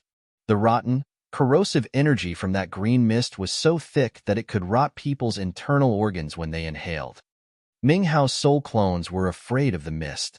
When green mist expanded, his soul clones retreated. Telika, attack his twin souls. Once his souls get damaged, even if he has more tricks, he will perish quickly. Ling Mei pulled herself together fast. When they had to capture each fraction of time, she'd go the right direction in just a blink of an eye, ordering people to attack Shi Yan's souls. Telika, Farlow, and Yerberg weren't idiots. Hearing her, they reacted and ignored the seething sea of consciousness to attack Shi Yan's two souls above. Up, Audrey hissed resolutely. A gray soul lotus throne emerged and brought Audrey upward. That lotus throne was created by dozens of thousands of wailing ghosts and departed souls. Fearsome faces appeared by the edge of the lotus, shrieking and showing fangs. Ming Hao was right in front of the lotus throne. He looked like a massive skull lying underneath Audrey. He opened his mouth and spurt dark smoke to prevent a muscular man from the mysterious Sky clan 100 meters away. Blackguards! Stop her! Ling Mei hovered and shouted coldly. All the members of the mysterious Sky clan accompanied her this time left Shi Yin and turned around. Audrey was their new target. Instantly, the cold sabers as big as a rainbow and a silver mountain range snatched over Audrey. Break! Audrey hissed and made a magical hand seal. A cluster of light emerged from her palms. So many souls gathered inside the cluster of light and created something like a throbbing black heart. It then forcefully hit the saber and the silver mountain range from the blackguards. At the same time, Meiji, the only person still staying on the ground, had finally taken action. Her entire body became frozen. She was now an ice warrior with ice muscles. While her eyes were blinking, the 100-meter-long icicles were like massive lances that shot out and stabbed towards Ling Mei in the middle of the air. A trickle of blood oozed down the corner of her mouth. She looked even paler. Apparently, this attack had worsened her wounds. Every time an ice lance jutted out of her body, her perfect body shivered as if a big hammer pounded on her chest. After many big lances were shot, her soft body was shaking unceasingly. She limped and couldn't even stand upright. Ling Mei sighed. Why would you do that? Is he worth you risking your life? I can't understand phantom women. Why do you always puzzle people? Why do you always do stupid things? Then, her jade-like hand rose. Water moves the sky. A clear drop of water like a tear appeared. It sucked the water and then swelled into a clear lake. The lake reflected Ling Mei's beautiful face and then began to ripple. Each ripple from that lake could shatter one ice lance. Meiji hugged her ample chest. Her face didn't have any color. She slumped and one of her knees touched the ground as she was trying to endure the backfire. Her heart was chilled as vitality drained away from her. Stay here. So many voices hissed from everywhere. Ming Hao's clones were ballooning like ghosts. Some of them parted to stop Telika and the others. Rot. All of them should rot. Ganfu screamed like a brutal ghost. The green blood pond suddenly divided into pieces as if it was a green fabric sheet that got torn. Rotting acid splashed on Ming Hao's clones, which were circling. Ming Hao's clones dissolved as if boiling water had poured on them. This attack had hurt Ming Hao. He couldn't hold his anger. Each of his clones thundered. Brian, you want to watch until when? As the soul-controlled chief, it's natural that you die to protect your master. I don't need to die for you too, eh? The God Lord mocked, but he still stepped forward and raised one hand to grab Batum. 5 sharp jets of light emerged with the power of 5 elements. Together, they were like an angel's hand tearing Batum's stormy field. Batum was really afraid of the God Lord. Seeing him attack, although he thought that the light power wasn't really powerful and was strange somehow, Batum had pulled himself together to wait for the attack. He didn't dare to underestimate him. It was because he had seen the God Lord fight against Ganfu and force her helter-skelter. He knew the other had supernatural abilities. Batum's vigilance made Ming Hao relax. Ling Mei, how dare you? Meiji was still on the ground and roaring while still bleeding. Ling Mei wore an indifferently face. She had seized the chance when everything was the most chaotic to dash Shi Yan's body forward. She hovered low and waited for the best chance to kill Shi Yan's body. It was her real purpose. She had been patient enough. She had watched Brian take action, suppress Meiji, and direct Telika to attack others, which had lured Audrey away from Shi Yan's body. Finally, she earned the chance to create a rapid water saber that was aimed to kill Shi Yan in one moment. Meiji screamed even though she was vomiting blood. Audrey's face paled. She also started bleeding. She was scared out of her wits when this happened all of a sudden. Only Ming Hao didn't look at this area. He was still entangled with Ganfu. He had even let his souls melt to drain Ganfu's lifeblood. At this moment, Shi Yan had put his life in the other's protection. He had urged the life power Upanishad one more time. The life ball glowed with a mesmerizing halo and continuously released the immense life energy to attract the absolute beginning original symbol.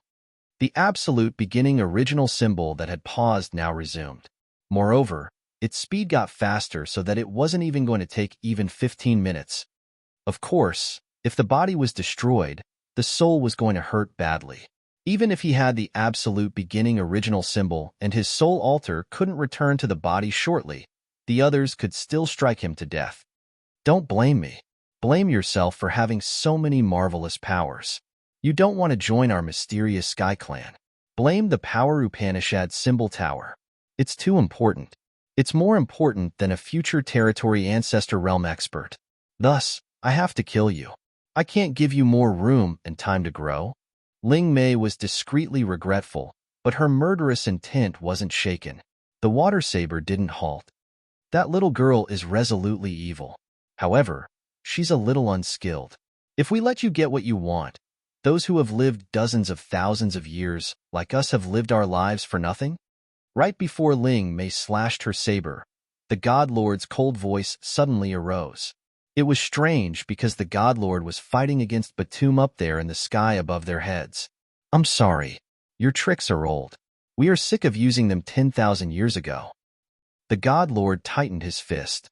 It was like he had pulled all the lights of the immensely vast star into his punch, and his punch now contained energy that accumulated from many suns, grumblingly blowing towards the water saber. Ling Mei unconsciously lifted her head to look at the sky. She was dumbstruck when she found the God Lord still fighting with Batum up there. Shortly after, the God Lord turned into one of Ming Hao's clones. She was chilled as she recognized that the God Lord had never left. It was a trap set for her. The conversation between the God Lord and Ming Hao was just a trick to fool people that used Ming Hao's clones. You're tuning into the Warrior Lore YouTube channel. Don't forget to subscribe and join us on this journey to catch the most captivating stories.